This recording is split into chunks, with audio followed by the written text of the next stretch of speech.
அவர் மேல் பெருகும்படியாய் நம்ம எல்லாரும் ஜெபம் பண்ணலாமா? பரலோக பிதாவே, இயேசுவின் நாமத்தினால் எங்கள் ஒவ்வொரு விசுவாச குடும்பங்களுக்காக நாங்கள் ஜெபிக்கிறோம். இந்த பிள்ளையுடைய குடும்பங்களை நீர் பாதுகாத்து நீர் ஆசீர்வதி. உங்கள் சர்வ வல்லமையுள்ள நாமத்தின் மகிமையினாலே ஆண்டவரே உடைய பிள்ளைகள் பாதுகாக்கப்படுவார்களாக. உடைய போகை வருகையெல்லாம் நீர் காத்துக்கொள்ளுங்க ஆண்டவரே.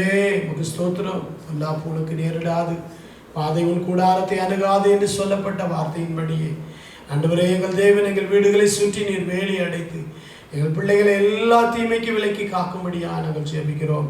இதுவரை நீர் காத்து வந்ததுக்காக உமக்கு நன்றி செலுத்துகிறோம். தொடர்ந்து கர்த்தாவே நீர் எங்களை காத்து வழி நடத்த நீர் போதுமானவராக இருக்கிறபடினால ஸ்தோத்திரம் ஆண்டவரே. இப்பொழுது எங்கள் சகோதரன் நாகேஸ்வராவுக்காக நாங்கள் ஜெபிக்கிறோம். அருமையான சகோதரனை ஆண்டவரே நீர் பாதுகாப்பீராக. பாதுகாப்பாய் வேலை செய்திருக்க வேண்டும். ஆனால் ஆண்டவரே சகோதரன் ஆண்டவரே ஆண்டவரே ஆண்டவரே அந்த பைப் உடையும் என்று அறியாமல் தன் காலை வைத்து கீழே விழுந்து கால் உடைந்து போயிருக்கிற இந்த நேரத்தில் எங்கள் சகோதரனை நீர் பலப்படுத்த வேண்டும் என்று நாங்கள் ஜெபிக்கிறோம் ஆண்டவரே. ஐயா, அந்த மகன் உமக்காக செய்த நன்மையான கிரியைகளை நீ நினைவு கூர்ந்து, உடைய வீட்டுக்காக செய்த நல்ல கிரியைகளை நினைவு கூர்ந்து எங்கள் சகோதரன் நாகேசுக்கு ஒரு பரிபூர்ண சுகம் உண்டாகணும் ஆண்டவரே. எங்கள் தகப்பன் ஆண்டவரே அவருக்கு ஆந்திராவிலிருந்து மருத்துவ காப்பீட்டு ஆண்டவரே உதவி அது சீக்கிரத்தில் கிடைக்கிறதற்கு, உடனே கிடைக்கிறதற்கு நீர் உதவி செய்யுங்கப்பா.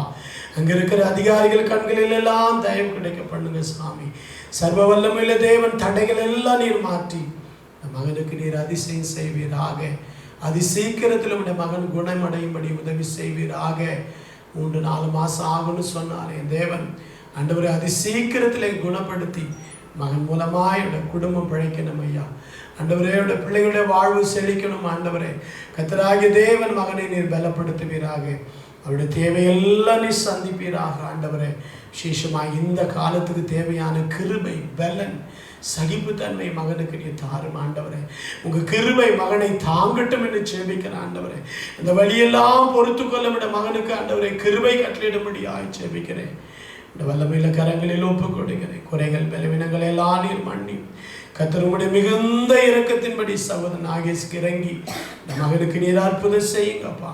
அது சீக்கிரத்தில் ஆண்டவரை மகனுக்கு ஆப்ரேஷன் செய்யவும் அவர் சீக்கிரமாய் குணமடைந்து திரும்ப தன் கடமைகளை செய்யவும் தக்கதான ஒரு பலத்தை நீ தாரும். மனுஷனுடைய வார்த்தைகள் எல்லாம் பொய்யாக்கி ஆண்டவரே மனுஷனுடைய கூற்றுகள் எல்லாம் தடை பண்ணி ஆண்டவரே உங்கள் கிருபையும் இரக்கமும் தயவும் சகோதரனுக்கு பெருகிட வேண்டும் என்று ஜெபிக்கிறேன். இந்த வல்லமையில கரங்களில் ஒப்பு கொடுக்கிறேன். கர்த்தர் நீ பெரிய காரியங்களை செய்யும். பரிசுத்த நாமத்தையே மகிமைப்படுத்தும். இயேசுவின் மூலம் வேண்டிக் கொள்கிறோம் எங்கள் ஜீவனுள்ள நல்ல பிதாவே, ஆமென். கர்த்தர் செய்யப்பட்ட கிருபைக்காய் கர்த்தரை ஸ்தோத்திரம் பண்ணுவோம். ஸ்தோத்திரம் ஸ்தோத்திரம் ஸ்தோத்திரம் ஸ்தோத்திரம் ஸ்தோத்திரம் ஸ்தோத்திரம் ஸ்தோத்திரம் ஸ்தோத்திரம் பரிசுத்தரே ஸ்தோத்திரம் ஸ்தோத்திரம் ஸ்தோத்திரம் ஸ்தோத்திரம் ஸ்தோத்திரம் ஸ்தோத்திரம் ஸ்தோத்திரம் கல்வாரியே ஸ்தோத்திரம் ஸ்தோத்திரம் ஸ்தோத்திரம் ஸ்தோத்திரம் ஸ்தோத்திரம். நாம் ஒரு சங்கீதம் வாசிக்கலாம்.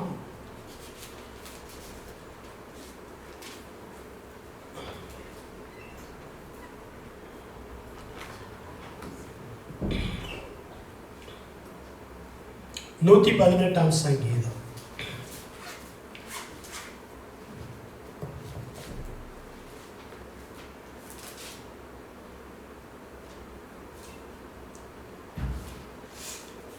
கர்த்தரை துதியுங்கள், அவர் நல்லவர், அவர் கிருபை என்றும் உள்ளது. அவர் கிருபை என்றும் உள்ளது என்று ஆரோனின் குடும்பத்தார் சொல்வார்களாக. நெருக்கத்திலிருந்து கர்த்தரை நோக்கி கூப்பிட்டேன், கர்த்தர் என்னை கேட்டருளி விசாலத்திலே வைத்தார். எனக்கு அனுகூலம் பண்ணுகிறவர்கள் நடுவில் கர்த்தர் என் பட்சத்தில் இருக்கிறார். என் சத்துருக்களின் சரி கட்டுதலை காண்பேன். பிரபுக்களை நம்புவதை பார்க்கிலும் கர்த்தர் பேரில் பற்றுதலாய் இருப்பதே நலம். என்னை சுற்றிலும் வளைந்து கொள்ளுகிறார்கள், கர்த்தருடைய நாமத்தினாலே அவர்களை சங்கரிப்பேன்.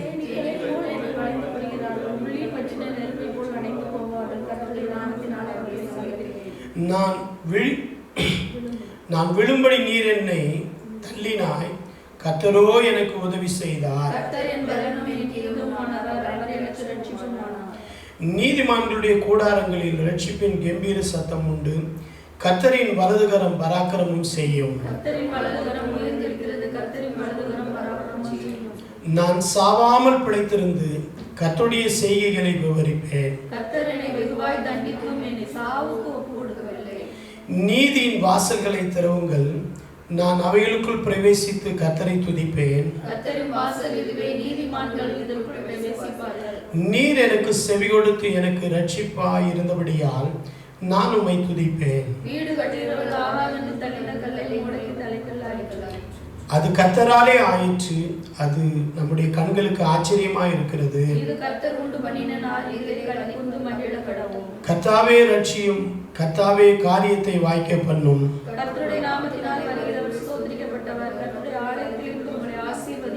கர்த்தர் நம்மை பிரகாசிப்பிக்கிற தேவனாய் இருக்கிறார். பண்டிகையின் பலியை கொண்டு போய் பலிபீடத்தின் கொம்புகளில் கயிறுகளால் கட்டுங்கள். கர்த்தரை துதியுங்கள், அவர் நல்லவர், அவர் கிருபை ஒன்று உள்ளது. ஹல்லேலூயா, ஹல்லேலூயா. கர்த்தருடைய நாமத்துக்கு மகிமை உண்டாவதாக. மெய்யாகவே இந்த காலங்களிலே கர்த்தருடைய கிருபை அது நல்லது, அது என்றும் உள்ளது. கர்த்தர் நல்லவராய் தம்முடைய கிருபை நமக்கு தந்து இதுவரை நம்மை பலப்படுத்தி இருக்கிறார். அவருடைய பரிசுத்த நாமத்துக்கு மகிமை உண்டாவதாக. இந்த நாளில் நாம் செய்திக்கு நேராய் நாம் கடந்து போவோம். நாம் ஜெபிப்போம். பரலோக பிதாவே, நாங்கள் உம்மை ஸ்தோத்திரிக்கிறோம். இந்த அருமையான வேளையிலே இந்த பரிசுத்த நாமத்தை நாங்கள் மகிமைப்படுத்துகிறோம். ஐயா, சர்வ வல்லமையுள்ள தேவன் தாமே, ஆண்டவரே, இந்த நாளில் எங்கள் மத்தியிலே இறங்கி வந்து ஆண்டவரே எங்களை நீர் ஆசீர்வதிக்கிற கர்த்தராய் இருக்கிறபடினால ஸ்தோத்திரம். எங்களோடு பேசுங்க, உங்கள் வசனத்தை அனுப்பி எங்களை குணமாக்குங்க. இந்த வசனம் ஆவியாய் ஜீவனாய் இருக்கிறது. இந்த ஜீவனுள்ள வசனத்தை அனுப்பி எங்கள் ஒவ்வொருவரையும் நீர் பலப்படுத்த வேண்டும் என்று ஜெபிக்கிறோம். கர்த்தர் எங்களோடு பேசுங்கப்பா. ஆண்டவரே, இந்த நாளில் நாங்கள் கேட்குற ஒவ்வொரு வார்த்தையும் வசனங்களும் எங்கள் வாழ்க்கையில் நாங்கள் கடைபிடிக்கிறதுக்கு ஏதுவாக எங்களுக்கு உதவியாக இருக்கட்டும் என்று நாங்கள் ஜெபிக்கிறோம். வல்லமையுள்ள கரங்களில் அர்ப்பணிக்கிறோம். உங்கள் பரிசுத்த நாமத்தையே நீங்கள் மகிமைப்படுத்தும். மீட்பரேசுவின் மூலம் வேண்டிக் கொள்கிறோம் நல்ல பிதாவே, ஆமென். கர்த்தருடைய பரிசுத்த நாமத்துக்கு மகிமை உண்டாவதாக. நீங்கள் எல்லாரும் கைகளில் வேத புஸ்தகத்தை எடுத்துக்கொள்ளுங்கள். ஒரு சில வசனங்களை நாம் இந்த நாளில் தியானிப்போம். கர்த்தர் இந்த நாளில் நமக்கு என்ன சொல்லுகிறாரோ அதை நாம் கேட்டு அதன்படி செயல்படுவோம். கடந்த வாரத்தில் நான் சீக்கிரமாய் வருகிறேன் என்று சொன்ன அந்த தலைப்பில் ஒரு வசனத்தை நாம் தியானித்தோம். இன்றைக்கும் ஒரு வசனத்தை நாம் தியானிக்கலாம். 2 கொரிந்தியர் புஸ்தகம் 7ஆம் அதிகாரம் 1ஆம் வசனம். பரிசுத்தமாகுதலை பூரணப்படுத்துதல் அப்படிங்கிற தலைப்பில் நாம் பரிசுத்தமாகுதலை பூரணப்படுத்த நாம் என்ன செய்ய வேண்டும்? இப்படிப்பட்ட வாக்குத்தத்தங்கள் நமக்கு உண்டாயிருக்கிறபடியினால் பிரியமானவர்களே, மாம்சத்திலும் ஆவியிலும் உண்டான எல்லா அசூசியும் நீங்க நம்மை சுத்திகரித்து கொண்டு பரிசுத்தமாகுதலை தேவ பயத்தோட பூரணப்படுத்த கடவோம். அல்லேலூயா. இந்த வேத வசனம் என்ன சொல்லுகிறது என்றால், நாம் இந்த பூமியில இப்படிப்பட்ட வாக்குத்தத்தங்கள் நமக்கு உண்டாயிருக்கிறபடினால், அதாவது கர்த்தருடைய வாக்குத்தத்தம் நமக்கு கொடுக்கப்பட்டிருக்கிறது. இந்த வாக்குத்தத்தமானது என்னன்னு சொன்னா, அதாவது இப்படிப்பட்ட வாக்குத்தத்தம் அப்படின்னு சொல்லும்போது நீங்க மேலுள்ள அதிகாரத்தை நீங்க பார்க்கணும். 6ஆம் அதிகாரத்துல 16ஆம் வசனத்திலிருந்து கடைசி வர 18ஆம் வசனம் வரைக்கும் நீங்கள் வாசிக்கும் போது அங்கே பார்த்தீங்கன்னா ஆண்டவர் தம்முடைய வாக்குத்தத்தத்தை சொல்லுகிறார். யாருக்கு இந்த வாக்குத்தத்தம் சொல்றார் தெரியுமா? தங்களுடைய வாழ்க்கையில பிரிந்து வாழ்கிறவர்களுக்கு, அதாவது வேறு பிரிந்து வாழ்கிறவர்களுக்கு, தங்களை இந்த உலகத்திலிருந்தும் பாவத்திலிருந்தும் பிசாசினுடைய கிரியைகளிலிருந்தும் தங்களை வேறுபடுத்தி கொண்டு வாழ்கிற மக்களுக்கு ஆண்டவர் ஒரு வாக்குத்தத்தம் கொடுக்கிறார். என்ன வாக்குத்தத்தம் கொடுக்கிறார்? 16ஆம் வசனம் பாருங்க, நான் வாசிக்கிறேன். அந்நிய நுகத்தில் அவிசுவாசிகளோட பிணைக்கப்படாதீர்கள்னு சொல்லிட்டு 16ஆம் வசனத்துல தேவனுடைய ஆலயத்துக்கும் விக்கிரகங்களுக்கும் சம்பந்தம் ஏது? நான் அவர்களுக்குள்ளே வாசம் பண்ணி அவர்கள் தேவனாயிருப்பேன், அவர்கள் என் ஜனங்களாயிருப்பார்கள் என்றும் தேவன் சொன்னபடி நீங்கள் ஜீவனுள்ள தேவனுடைய ஆலயமாய் இருக்கிறீர்களே. அப்போ ஒரு மனுஷன் உலகத்திலிருந்து தன்னை வேறுபடுத்தி கொள்ளும் போது மட்டும்தான் தேவனுடைய ஆலயமாய் அவன் மாறுகிறான். உலகத்துக்குரிய எல்லா காரியங்களையும் நம்ம செய்துட்டு, உலகத்தாருடைய பாவங்களை நம்ம செய்துட்டு, அல்லது பகை விரோத கசப்புகளை வைத்துக்கொண்டு, அல்லது தேவனுடைய சித்தத்துக்கு விரோதமான காரியங்களை நம்முடைய வாழ்க்கையில் வைத்துக்கொண்டு நாம் தேவனுடைய ஆலயமாய் இருக்கிறோம் என்று சொல்ல முடியாது.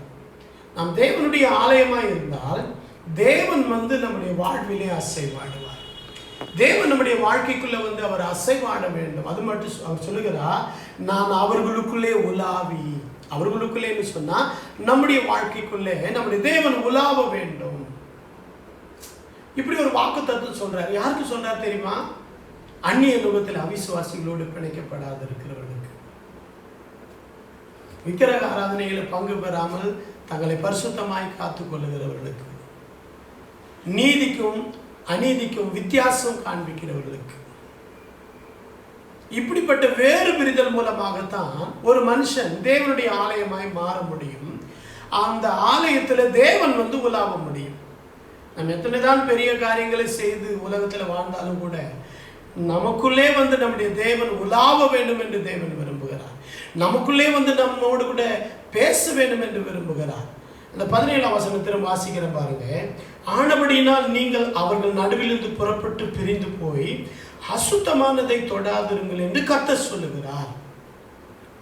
இந்த வசனத்தை மேற்கோள் காட்டுறார். அதாவது ஏசாயா 52ஆம் அதிகாரம் 11ஆம் வசனத்தை மேற்கோள் காட்டி, நீங்கள் அவர்கள் நடுவிலிருந்து புறப்பட்டு போய் அசுத்தமானதை தொடாதிருங்கள் அப்படின்னு சொன்னா என்ன அர்த்தம்?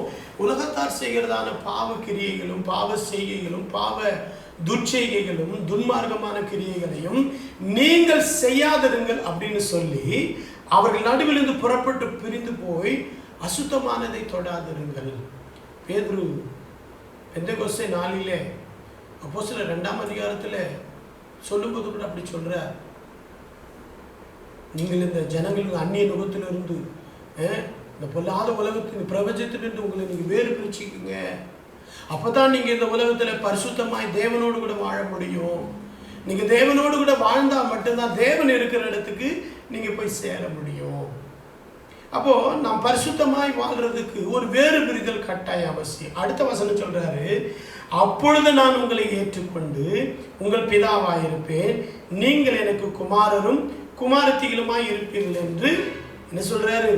சர்வ வல்லமையில கர்த்தர் சொல்றாரு, நீ வேறு பிரிஞ்சேன்னா நான் உன்னை ஏற்றுக்கொண்டு நான் உனக்கு பிதாவாயிருப்பேன். நாம் பாவத்தை ஏற்றுக்கொண்டு ஒரு பாவி நம்ம மேல ஆதிக்கம் செலுத்துறதை விட, ஒரு பிசாசு நம்ம மேல ஆதிக்கம் செலுத்துறதை விட, அல்லது உலகத்தை ஏற்றுக்கொண்டு உலகம் நம்ம மேல ஆதிக்கம் செலுத்துறதை விட, இந்த மாம்ச கிரியைகளை நாம் அடிமைப்பட்டு மாம்சம் நம்மை ஆண்டு கொள்ளுகிறதை விட, நம்முடைய தேவனுக்கு நாம் கீழ்ப்படிந்து நாம் உலகத்திலிருந்து வேறு பிரிந்து தேவன் நமக்கு பிதாவாய் இருப்பது தான் நம்முடைய வாழ்க்கையில ஒரு சிறந்த அனுபவம். அப்போ நான் பிதாவுக்கு பிள்ளையாய் இருக்கிறதுக்கு என் வாழ்க்கையில தேவன் ஒரு வேறு பிரிதலை, ஒரு பிரித்தெடுக்கப்பட்ட வாழ்க்கையை தேவன் நம்முடைய வாழ்க்கையில் என்ன செய்கிறார்? எதிர்பார்க்கிறார். அந்த எதிர்பார்ப்பை நம்முடைய வாழ்க்கையில் என்ன செய்யணும்? நிறைவேற்ற நாம் முயற்சி செய்யணும். அதுதான் இந்த 7ஆம் அதிகாரம் 1ஆம் வசனத்துல சொல்றாரு, இப்படிப்பட்ட வாக்குத்தத்தம் எல்லாம் நமக்கு உண்டாயிருக்கிறது. நாம் வேறு பிரிந்து வாழ்ந்தா ஆண்டவர் நம் நடுவில் நம்மோடு கூட உலாவுவாரா? அவர் நம்மளை பிதா என்று சொல்றார். நமக்கு பிதா என்று சொல்லி நம்மளை பார்த்து நீ எனக்கு குமாரனும் குமாரத்தியுமா இருப்ப அப்படின்னு சொன்னா, அவர்கள் நடுவில் இருந்து அப்படின்னு சொன்னா, நம்ம உலகத்தில் இருந்தாலும் கூட உலகத்தாருடைய காரியத்திலிருந்து நம்ம என்ன செய்யணும்? நம்மளை வேறுபடுத்தி காண்பிக்கும். நாம் அப்படி செய்யும் போதுதான் தேவன் நமக்குள்ளே உலாவி நம்முடைய தேவனாய் இருப்பார். அப்படின்னு சொன்னா என்ன அர்த்தம்னா, நம்முடைய வாழ்க்கையில சில விஷயங்கள் எல்லாம் நம்மளை மோதி அடிக்கும். நம்மளை சுத்திகரித்து கொள்ளணும், நம்மளை பரிசுத்தமாக்கி கொள்ளணும். அப்போ அந்த வேறு பிரிதல் அப்படின்னு சொல்றது பிரிந்து வாழ்ற வாழ்க்கையில, அதாவது பிரிந்து வாழ்ற வாழ்க்கையில பரிசுத்தமும், அதாவது பரிசுத்தம் இல்லைன்னு சொன்னா இந்த வாக்கு தத்தங்களை நம்ம உரிமையாக்க முடியாது. ஒரு பிரிஞ்சு வாழலன்னு வச்சுங்களேன், வாக்கு தத்தங்களை உரிமையாக்க, அது யாரானாலும் சரி, நீங்களானாலும் சரி, நானானாலும் சரி, எல்லாருக்கும் ஒரே பிரமாணம் தான். நான் ஊழியக்காரனா இருக்கிறதுனால ஆண்டவர் எனக்கு எல்லாத்தையும் செய்திட மாட்டார். எல்லாருக்கும் ஒரே பிரமாணம் தான். நம்முடைய வாழ்க்கையில இந்த உலகத்துல போகும்போது கூட நம்ம என்ன செய்யறோம்? நிறைய தூசியெல்லாம் நம்ம மேல படியுது. நம்முடைய சட்டையெல்லாம் அழுக்காகி கரையாயிருது. நம்ம அதை அப்படியே வச்சுக்கிறது இல்லை. நம்ம என்ன செய்யற, வீடுகளுக்கு வந்து அதை நல்ல சோப்பு போட்டு நல்ல கழுவி சுத்தம் பண்ணி திரும்பவும் அதை புதுசாக்கி வச்சுக்கிறோம். இது வந்து உலக பிரகாரமான ஒரு வஸ்திரம். ஆனால் நம்முடைய பரிசுத்த வஸ்திரம்ன்றது அது எப்போதும் பரிசுத்தமாக்கிக்கிட்டே இருக்கணும். ஏனென்றால் இந்த பரிசுத்த வஸ்திரம் இல்லாம நம்ம தேவனுடைய வீட்டுக்குள்ளே நாம் பிரவேசிக்க முடியாது. அப்போ அசுசின்னு சொல்லும்போது நம்ம உலகத்துல வாழ்றதுனால கண்களினாலே, எண்ணங்களாலே, உணர்வுகளாலே, சிந்தனையினாலே, செய்கையினாலே, நடக்கையினாலே, பார்வையினாலே, நம்முடைய பேச்சினாலே நிறைய தப்பான விஷயங்கள் எல்லாம் நம்முடைய வாழ்க்கையில வந்து அது நம்ம படிக்கிற சின்ன சின்ன தூசியை போல என்ன செஞ்சிடும், நம்ம படியும். ஆனா நம்ம அதை கூட நினைச்சு கண்டுபிடிச்சு நம்ம நினைச்சோம் அதை நம்மளை விட்டு அகற்ற முயற்சி செய்யணும். இப்ப பாருங்களேன், உங்களெல்லாம் விசாரிக்க யாருமே இல்லை. நீங்க என்ன வேணா செய்யலாம், எதை வேணா பார்க்கலாம், எதை வேணா செய்யலாம், எங்க வேணா போகலாம் அப்படின்ற மாதிரி ஒரு சூழ்நிலை உண்டாயிருக்கு. அரசாங்கம் என்னதான் நீங்க வீட்டுக்குள்ளே இருக்குன்னா நம்மளால இருக்க முடியலையே. ஆனால் வெளியில போறோம். அதே வேளையில் நம்ம சும்மாவே இருக்கிறதுனால எதையாவது செய்யணும், எதையாவது பார்க்கணும், எங்கேயாவது போகணும், எதையாவது பேசணுங்கிற மாதிரிலாம் பேசி நிறைய பரிசுத்தத்துக்கு அந்நியமான காரியங்களை நம்முடைய வாழ்க்கையில கொண்டு வர்றதுக்கு நிறைய வாய்ப்பு இருக்கு. அப்படி செய்யும் போது என்ன நடக்குன்னா நம்முடைய வாழ்க்கை, நம்முடைய ஆவிக்குரிய ஜீவியம் அசுசிப்படும். ஆண்டவருக்கு பிரியமில்லைங்கிற விஷயத்தை நம்முடைய வாழ்க்கையில விடாம பற்றி கொள்ளும் போது அது என்ன செய்யணும், நம்முடைய வாழ்க்கையை மிகவும் கரைப்படுது. இந்த பாவங்கிறது ஒரு துரு மாதிரி, இரும்பு துரு மாதிரி. சில நேரம் இந்த சட்டையில ஒரு இரும்பு துரு பட்டுச்சுன்னா அந்த துருவை நம்ம எடுக்கலன்னு வச்சுக்கோங்க, ஒரு குறிப்பிட்ட நாள் அந்த துரு அந்த இடத்த ஓட்ட பண்ணிடும், வஸ்திரங்களை ஓட்ட பண்ணி. அதே மாதிரி தான் சில பாவங்கள் நம்முடைய வாழ்க்கையில, சில அசுசியான காரியங்கள் நம்ம வாழ்க்கையில வந்து தங்கி இருக்கு, நம்மளை விட மாட்டேங்குதுன்னு சொன்னா நாம் அதை கண்டுபிடிச்சு என்ன செய்யணும், அதற்கு விரோதமாய் போராடணும். அதுக்கு விரோதமாக நம்ம என்ன செய்யணும், எதிர்த்து நிற்கணும். அதிலிருந்து நாம் வெளியே வரணும். அப்படி வரும்போது மட்டும்தான் நம்முடைய ஜீவியத்துல தேவன் வந்து அசைவாடுகிறார். அவர் வந்து என்னுடைய வாழ்க்கையை ஆலயமாக்கி, என்னுடைய சரீரத்தை, ஆவியாத்ம சரீரத்தை ஆலயமாக்கி சொல்றாரு இல்லையா, நீங்களே அவருடைய ஆலயம் சொல்லுது. ஆலயமாக்கிட்டு நம் நடுவில் வந்து உலாவுறதுக்கு மட்டுமல்ல, நம்மை நிச்சய பிள்ளையா ஏற்றுக்கொண்டு அவர் பிதாவாய் இருந்து நம்மளை என்ன செய்கிறாரு, நம்மளை கனப்படுத்துகிறார், ஆசீர்வதிக்கிறார், பாதுகாக்கிறார். அப்போ நம்முடைய வாழ்க்கையில நீங்க பார்த்தீங்கன்னா நாம் வாக்கு தத்தத்தை சுதந்திரிக்கிறதுக்கு ஒரே வழி, நாம் பரிசுத்தம் உள்ளவர்களாய் வாழ வேண்டும். பரிசுத்தம் இல்லைன்னா வாக்கு தத்தத்தை சுதந்திரிக்க முடியாது.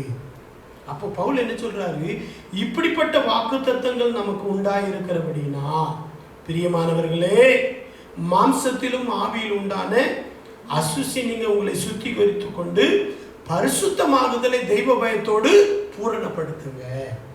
அப்ப நம்ம சுத்தமாக்க ஆக்க தான் என்ன செய்யணும், நம்முடைய பரிசுத்த ஜீவியம் பூரணமாயிட்டே இருக்கும். ஏன்னா வயசாயிட்டே போதில்ல. நான் வாலிபனா இருந்தேன், இப்ப என்ன உனக்கு வயசாயிடுச்சின்னு சொல்றாங்க,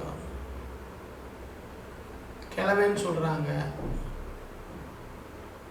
காரணம் என்னன்னா வயசாயிடுச்சு, 55 வயசாயிடுச்சு, அது முடிச்சிச்சு, அவ்வளோதான். இனி நான் வாலிபனா 18 வயசு வாலிபனா மாற முடியாது. ஆனால் நான் வாழ்க்கையில் ஒவ்வொரு நாளும் கடந்து போகும்போது நான் நித்தியத்தை நோக்கி கடந்து போய் கொண்டிருக்கிறேன். எனக்கு வயது ஆக ஆக எனக்கு பரலோக வாழ்வு சமீபமாக இருக்கிறதுங்கிற ஒரு மகிழ்ச்சி என்னுடைய உள்ளத்தை நிரப்ப வேண்டும். அப்படி என்றால் அந்த வாழ்க்கையை நான் சுதந்திரிக்க போகிறபடியினால இந்த உலகத்தில் வாழ்கிற எனக்கு அசுசியான காரியங்கள் என்னுடைய வாழ்க்கை வந்து என்னுடைய பிரயாணத்தை அல்லது தேவனோடு நான் போய் சேர்ந்து கொள்ளுகிற அந்த மேலான அனுபவத்தை இது கெடுத்துடக்கூடாது என்று நான் எண்ணி என்ன செய்யணும், என்னுடைய வாழ்க்கையை ஒவ்வொரு நாளும் நான் சுத்திகரித்துக் கொள்ள வேண்டும். அதாவது வேறு பிரிதல்ல 2 பரிமாணம் இருக்கு. ஒரு மனுஷன் வேறு பிரிஞ்சு இருக்கிறான்னு சொன்னா அவனுக்கு 2 அனுபவம் கட்டாயமா இருக்கும். என்ன இருக்கும், ஒரு முதலாவது என்ன சொன்னா, எப்படின்னு சொன்னா வேறு பிரிதல்ல 2 அனுபவம். முதலாவது, இந்த உலகத்தின் பாவத்தையும் அசுத்தங்களையும் அநீதியை என்ன செய்வான், கட்டாயமா அவன் என்ன செய்வான், நிச்சயமா அதற்கு விரோதமாக எதிர்த்து நின்று அதை விட்டு விலகி வாழ்வான். வேறு பிரிஞ்சு வாழ்றவங்க உலகத்தில் பாவத்தையும் அசுத்தங்களையும் அநீதியான விஷயங்களையும் அக்கிரம கிரியைகளையும் பரிசுத்தம் இல்லாத செய்கையும் கட்டாயமாக அவங்க வெறுப்பாங்க. அவங்க தான் வேறு பிரிஞ்சு வாழ்றவங்க. ஆனால் உலகத்துக்கு ஒத்த வேஷம் தரிக்கிறவங்க அப்படி செய்ய முடியாது. இப்பிரபஞ்சத்துக்கு ஒத்த வேஷம் தெரியாமல் என்று ரோமர் 12:2 வாசிக்கிறோம் இல்லையா? அப்போ அவங்க வேறு பிரிஞ்சவங்க கிடையாது. உலகத்துக்கு ஒத்த வேஷம் தெரியாமல் பாவத்தையும் அநீதியும் அசுத்தங்களையும் உண்மையற்ற தன்மைகளையும் தேவ சித்தத்துக்கு விரோதமான காரியங்கள் அவர்கள் வெறுத்து, ரெண்டாவது பரிமாணம் அவங்களுக்குள்ள என்ன இருக்குன்னா, அவர்கள் என்ன செய்வானா, இயேசு கிறிஸ்துவை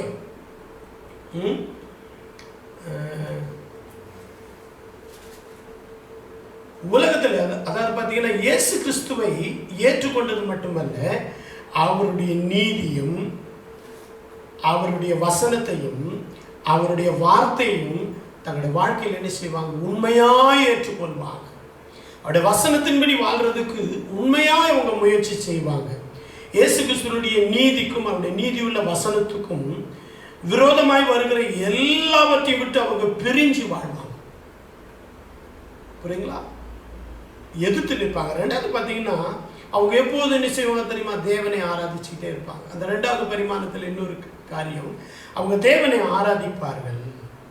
அது மட்டுமல்ல, அவருடைய பரிசுத்த வாழ்க்கைக்காக, அவர் கொடுக்கிற பரிசுத்த வாழ்க்கைக்காக தங்களை முழுவதுமாக அர்ப்பணிப்பார்கள். அவருக்கு ஊழியம் செய்வார்கள். அது மட்டுமல்ல, அவர்கள் தேவனிடத்தில் எப்போதும் காத்திருந்த ஆலோசனை பெறுவார்கள். எல்லாத்தையும் அவருக்கு சொல்லிட்டு தான் செய்வாங்க. ஒவ்வொரு விஷயத்தையும் அவருக்கு சொல்லிட்டு தான் செய்வாங்க. இவங்க தான் வேறு பிரிக்கப்பட்ட பிள்ளைகள். முதலாவது கிறிஸ்துவுக்கு விரோதமான பாவம், அநீதி, அசுத்தங்கள், தேவ சித்தத்துக்கு விரோதமான காரியங்களை முழு மூச்சோடு அவங்க எதிர்ப்பாங்க. தெய்வ பக்தி இல்லாத விஷயங்களை எதிர்ப்பாங்க. இன்னைக்கு நம்முடைய வாழ்க்கையில் பார்த்தீங்கன்னா நிறைய விஷயங்கள் நம்முடைய வாழ்க்கையில் மாயையான காரியங்கள் எல்லாம் சில நேரம் நம்ம பார்க்குறோம். ஆனாலும் கூட ஒருவேளை நம்ம பார்த்துருந்தாலும் கூட அது நம்மள இருக்கிறதான அந்த நீதியுள்ள வசனம், பரிசுத்த ஜீவியம் அதை பாதிக்கிறதுன்னு சொன்னா நம்ம உடனே அந்த இடத்துல இருந்து என்ன செஞ்சணும், வெளியே வந்துடணும். வெளியே வந்துட்டு என்ன செய்யணும், நாம் அதை எதிர்க்கிறதாய் மட்டுமல்ல, அதை ஒருபோதும் நம்முடைய வாழ்க்கையில் அனுமதிக்காதபடி நம்முடைய வாழ்க்கையை பத்திரமாய் காத்துக்கொள்ள வேண்டும். அதுதான் பரிசுத்த வாழ்க்கை. அப்படிப்பட்டவர்களுக்கு தான் தேவன் தம்முடைய வாக்கு தத்தத்தை கொடுத்து அவருடைய என்ன செய்கிறார், ஆசீர்வதிக்கிறார். அவருடைய வாக்கு தத்தங்களை கொடுத்து என்ன செய்கிறார், அவருடைய ஆசீர்வதி. அப்போ வேறு பிரிதல ரெண்டு பரிமாணம். ஒன்று, அவங்க பாவத்தை எதிர்ப்பார்கள், அநீதி எதிர்ப்பாங்க. ரெண்டாவது, தேவனுக்கு ஊழியம் செய்கிறதையும் தேவனுக்கு ஆராதனை செய்கிறதையும் தேவனுக்குரிய காரியங்களை அதிகமாய் தேடுவார்கள். எப்போது தேவனோடு அவர்கள் தொடர்பு வச்சுக்கிட்டே இருப்பாங்க. அவருடைய வாழ்க்கையில தேவனை விட்டு பிரியவே மாட்டாங்க. அப்படிப்பட்டவங்க தான் வேறு பிரிஞ்சு வாழ்றவங்க. அதனால தான் இயேசு சொல்றார், நீங்கள் என்னுடையவர்களாய் இருக்கும்படி நான் உங்களை இந்த உலகத்திலிருந்து வேறு பிரித்தேன் என்று சொல்லுகிறார். நாம் அவருடையவர்களாய் இருக்கிறதுக்காகத்தான் நம்மை உலகத்திலிருந்து நம்முடைய கர்த்தர் நம்மளை வேறு பிரிச்சார். அப்ப நாம் அவருடையவர்களாய் இருந்தால் மட்டும்தான் அவர் நமக்குள்ளே வந்து வாசம் பண்ணி நம்மோடு கூட உறவாடி நம்மளை என்ன செய்வார், அந்த மகிமையான வாக்குத்தத்தத்தை சுதந்திரிக்கிறது மட்டுமல்ல, அந்த மகிமையான ராஜ்யத்துக்குள்ள போறதுக்கு நம்மளுக்கு உதவி செய்கிறார். கர்த்தருடைய பரிசுத்த நாமத்துக்கு மகிமை உண்டாவதாக. அதுல வேற இன்னொரு காரியம் சொல்லுது பாருங்க, உலகத்தோடு அதாவது ஒத்து போகாமல்,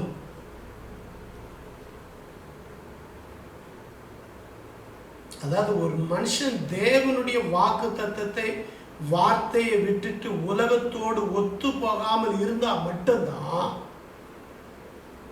வேதத்துல சொல்லி இருக்கிறதான ஆசீர்வாதங்களை எல்லாம் அவனால சுதந்திரிக்க முடியும்.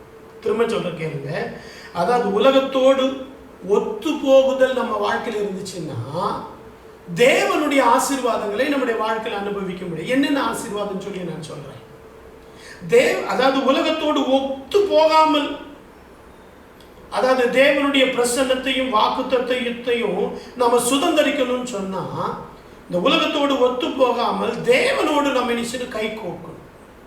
ஆனால் அந்த தேவனோடு கை கோக்காம உலகத்தோடு நம்ம கை கோத்துட்டோம்னா தேவனுடைய வாக்குத்தத்தங்களை நம்முடைய வாழ்க்கையில நாம் இழந்து போவோம். அது மட்டும் இல்ல, தேவன் கொடுக்கிற ஆசீர்வாதங்களும் அவரால் நாம் அடைய வேண்டிய நன்மைகளையும் அன்பு, சந்தோஷம், சமாதானம், இந்த மாதிரி விஷயங்கள் எல்லாம் கொஞ்சம் கொஞ்சமா நம்முடைய வாழ்க்கையிலிருந்து போயிடும். ஒவ்வொரு காரியமா சொல்றேன் பாருங்க. முதலாவது பார்த்தீங்கன்னா, ஒரு மனுஷன் ஆண்டவருடைய ஐக்கியத்தில் இருந்தா அவன் தேவன் கொடுக்கிற சந்தோஷத்தை தன்னுடைய வாழ்க்கையில் அவன் அனுபவிப்பான். யோவான் சுவிசேஷம் 15ஆம் அதிகாரம் 11ஆம் வசனம் வாசிக்கலாமா? யோவான் சுவிசேஷம் 15ஆம் அதிகாரம் 11ஆம் வசனம். என்னுடைய சந்தோஷம் உங்களில் நிலைத்திருக்கும்படிக்கும் உங்கள் சந்தோஷம் நிறைவாய் இருக்கும்படிக்கும் இவைகளை உங்களுக்கு சொன்னேன். பாருங்க, ஆண்டவர் என்ன விரும்புறாரு? என் சந்தோஷம், என்னுடைய சந்தோஷம் உங்களில் நிலைத்திருக்கும்படிக்கும் உங்கள் சந்தோஷம் நிறைவாயிருக்கும்படி இவைகளை சொன்னேன் அப்படின்னு சொல்றார். நாம தேவனோடு ஐக்கியம் கொண்டிருக்கும் போது, அதாவது பாவத்தை வெறுத்து விட்டு வேறு பிரிந்து வாழ்ந்து கிறிஸ்துவோடு கூட நம்ம ஐக்கியமா இருந்தா நம்ம சந்தோஷம் என்ன செய்யும்? நிலைத்திருக்கும். சொல்றாரு, நான் என் பிதாவின் கற்பனைகளை ஏற்றுக்கொண்டு கை கொண்டு அவருடைய அன்பிலே நிலைத்திருக்கிறது போல 10ஆம் வசனம், நீங்களும் என் கற்பனைகளை கை கொண்டு என்னுடைய அன்பிலே நிலைத்திருங்கள், என்னுடைய சந்தோஷம் உங்களில் நிலைத்திருக்கும்படிக்கு உங்கள் சந்தோஷம் நிறைவாக இருக்கும்படி இவைகளை உங்களுக்கு சொல்லுகிறேன் அப்படின்னு சொல்றேன். புரியுதுங்களா? அப்ப என்ன, நம்ம ஆண்டவருடைய கற்பனைகளை நம்ம கை கொள்ளும் போது நம்முடைய வாழ்க்கையில சந்தோஷம் நிறைவா இருக்கும். இன்னைக்கு ஏன் விசுவாசிகள் சந்தோஷத்தை இழக்கிறாங்க தெரியுமா?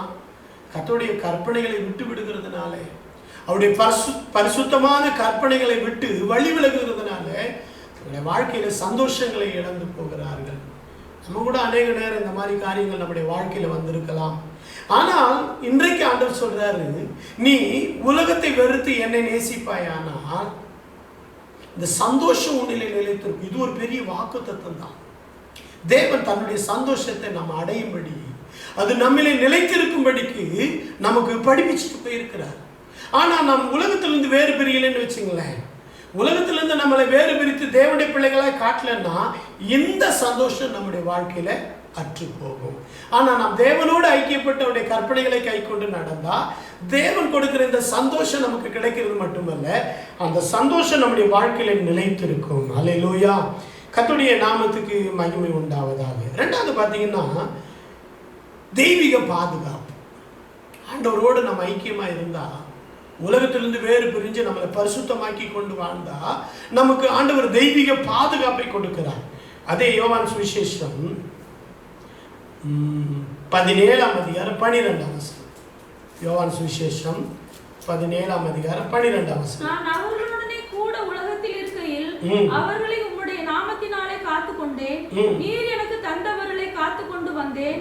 வேத வாக்கியம் நிறைவேறத்தக்கதாக கேட்டின் மகன் கெட்டு போனானே இல்லாமல் அவரில் ஒருவனும் கெட்டு போகவில்லை. அல்லேலூயா.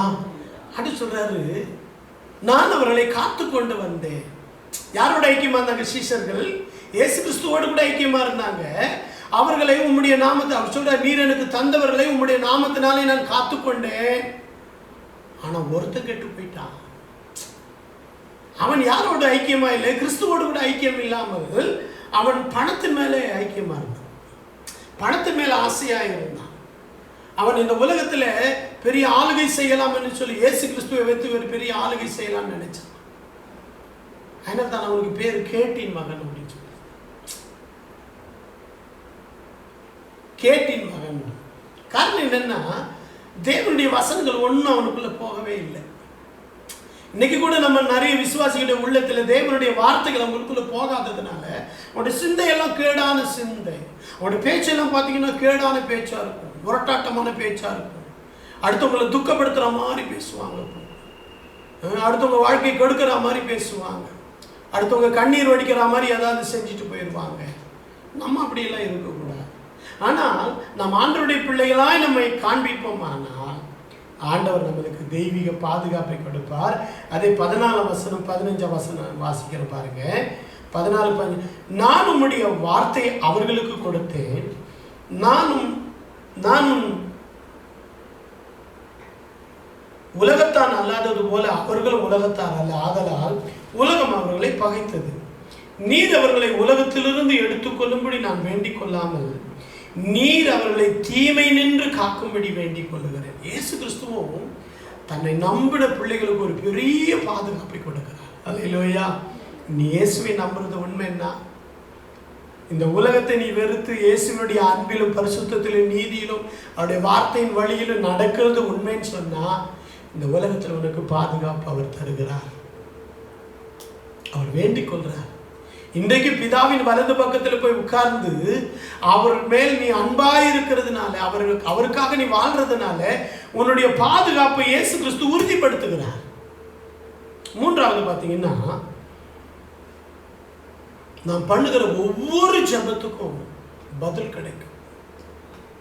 நம்ம உலகத்திலிருந்து வேறு பிரிஞ்சு ஆண்டவருக்காக வாழ்ந்தா, உலக சிநேகத்தையும் அசுத்தத்தையும் நம்ம வெறுத்து வாழ்ந்தா, இந்த உலகத்துல நாம் பண்ணுகிற ஒவ்வொரு ஜெபத்துக்கும் நம்முடைய ஆண்டவர் நமக்கு பதில் கொடுப்பார். ஏனென்றால் நாம் அவருடைய வார்த்தையை நமக்குள்ள வைத்து வாழ்றதுனால, அவருக்குள்ளே நாம் வாழ்றதுனால, நாம் வேண்டிக்கிறது எல்லாம் நம்முடைய வாழ்க்கையில் ஆண்டவர் நிச்சயிவார், கட்டாயமாய் தருவார். 15ஆம் அதிகாரம் 7ஆம் வசனம் வாசிங்க. யோவான் சுவிசேஷம் 15ஆம் அதிகாரம் 7ஆம் வசனத்துல பாருங்க. நீங்கள் என்னிலும் என் வார்த்தை உங்களிலும் நிலைத்திருந்தால் நீங்கள் கேட்டுக்கொள்வது எதுவோ அது உங்களுக்கு செய்யப்படும். அல்லேலூயா. நல்ல கவனிங்க. நீங்கள் என்னிலும் என் வார்த்தை உங்களிலும். நான் சில வேளை நான் இயேசுக்குள்ள இருக்கிறேன்னு சொல்லிட்டு எனக்குள்ளே உலகமோ அசுத்தங்களோ இருந்தா, என் மனதிலே என்னுடைய சரீரத்தில் அசுசியான காரியங்கள் இருந்தா, என் ஜெபத்துக்கு தடை உண்டாகிறது. அப்ப நம்ம பரிசுத்தமாய் வாழ வேண்டியது எவ்வளவு அவசியமா இருக்கிறது. நம்ம எப்போது நம்ம ஆராய்ந்து நம்மளை சுத்திகரித்துக் கொள்ள வேண்டியது எவ்வளவு அவசியமா இருக்கு. இன்னைக்கு நிறைய பேர் நம்ம ரட்சிக்கப்பட்ட பிறகு பாவம் செஞ்சா கூட ஒரு தப்பு இல்லைன்னு சொல்லலாம் சொல்லிக்கிறாங்க. இல்லை இந்த ஹைப்பர் கிரேஸ் அப்படின்னு சொல்லி, இனி செய்ய போற பாவத்துக்காக இயேசு கிறிஸ்து மரிச்சிட்டார்னு சொல்லி நம்ம என்ன செஞ்சாலும் நமக்கு மன்னிப்பு உண்டுன்னு சொல்றாங்க. ஒருவேளை அப்படிப்பட்ட ஒரு காரியம் இருந்திருந்தா பவுல் இந்த மாதிரி எழுதியிருக்கவே மாட்டார். வேறு பிரிஞ்சு வாழுங்க, உங்கள் சரீரத்தையும் ஆவியையும் சுத்திகரிச்சு கொண்டு, அசுசி நீங்க சுத்திகரிச்சு கொண்டு பரிசுத்தமாகுதலை தெய்வ பயத்தோடு பூரணப்படுத்துங்கன்னு எழுதியிருக்கவே மாட்டார். கர்த்தருடைய நாமத்துக்கு மகிமை உண்டாவதாக. இந்த வேதம் என்ன சொல்ல பாருங்க, நீங்கள் கிறிஸ்துவோடு கூட ஐக்கியமாக இருந்தால், அவர் வசனம் உங்களுக்குள்ளே இருந்தால், நீங்கள் உலகத்திலிருந்து வேறு பிரிஞ்சு வாழ்ந்தா உங்க ஜெபம் கட்டாயமா கேட்கப்படும். உங்கள் ஜெபத்துக்கு ஆண்டவர் நிச்சயமாய் பதில் தரும். நமக்கு இன்னைக்கு அதான் பெரிய பிரச்சனையே. இந்த உலகம் நம்மளை விட மாட்டேங்குது. நம் தேவனிடத்திலிருந்து நன்மை பெற சத்துரு நம்மளை விட மாட்டேங்கிறான். உலக சிநேகம் நம்மளை விட மாட்டேங்குது. உலகத்தாரை போல கோபிகளாக, மூர்க்கராக, முரட்டாட்டம் பண்ணி, பொய் சொல்லி, கலகம் பண்ணி, நிறைய காரியங்கள் நம்முடைய வாழ்க்கையில பிசாசுடைய காரியங்கள் எல்லாம் கொண்டு வந்து போட்டு நம்முடைய ஜெபங்கள் கேட்கப்படாதபடிக்கு செய்திடலாம். அதான் ஏசாயா 52:3 வாசிக்கிறோம். தேவன் உங்களுக்கு செவி கொடுக்காதபடிக்கு உங்கள் பாவங்களே உங்களுக்கும் உங்கள் தேவனுக்கு நடுவாக பிரிவினை உண்டாக்குறது. ஆனால் இங்கே இயேசு சொல்றாரு, நீங்கள் என்னிலும் என் வார்த்தை உங்களிலும் நிலைத்திருந்தால் நீங்கள் கேட்டுக்கொள்வது எதுவோ அது உங்களுக்கு செய்யப்படும். நமக்கு நிறைய தேவை இந்த உலகத்தில், அப்படித்தானே? சுற்றி பாருங்க, உங்கள் வீட்டை, உங்கள் குடும்பத்தை சுற்றி பாருங்களேன். உங்கள் குடும்ப சூழலை கொஞ்சம் சுற்றி பார்த்தீங்கன்னா உங்கள் குடும்பத்துக்கு நிறைய காரியங்கள் தேவை. ஆனால் அவைகளை பெற்றுக்கொள்றதுக்கு நம்முடைய வாழ்க்கையில் ஒரு வேறுபட்ட வாழ்க்கை, வேறு பிரிதல் தேவை. உலகத்துக்கு ஒத்த வேஷம் தெரியாத வேறு பிரிக்கப்பட்ட வாழ்க்கை நமக்கு உண்டாயிருந்தால் நாம் செய்கிற ஒவ்வொரு ஜெபங்களுக்கும் கட்டாயமாய் ஆண்டவர் நேசிவார், நமக்கு பதில் தருவார். நான்காவது நீங்க பார்த்தீங்கன்னா, நான் வேறு பிரிஞ்சு வாழலன்னா ஒரு காரியம் நடக்கும். என்னன்னா, நம்முடைய பிதாவாகிய தேவனுடைய பிரசன்னத்தையும்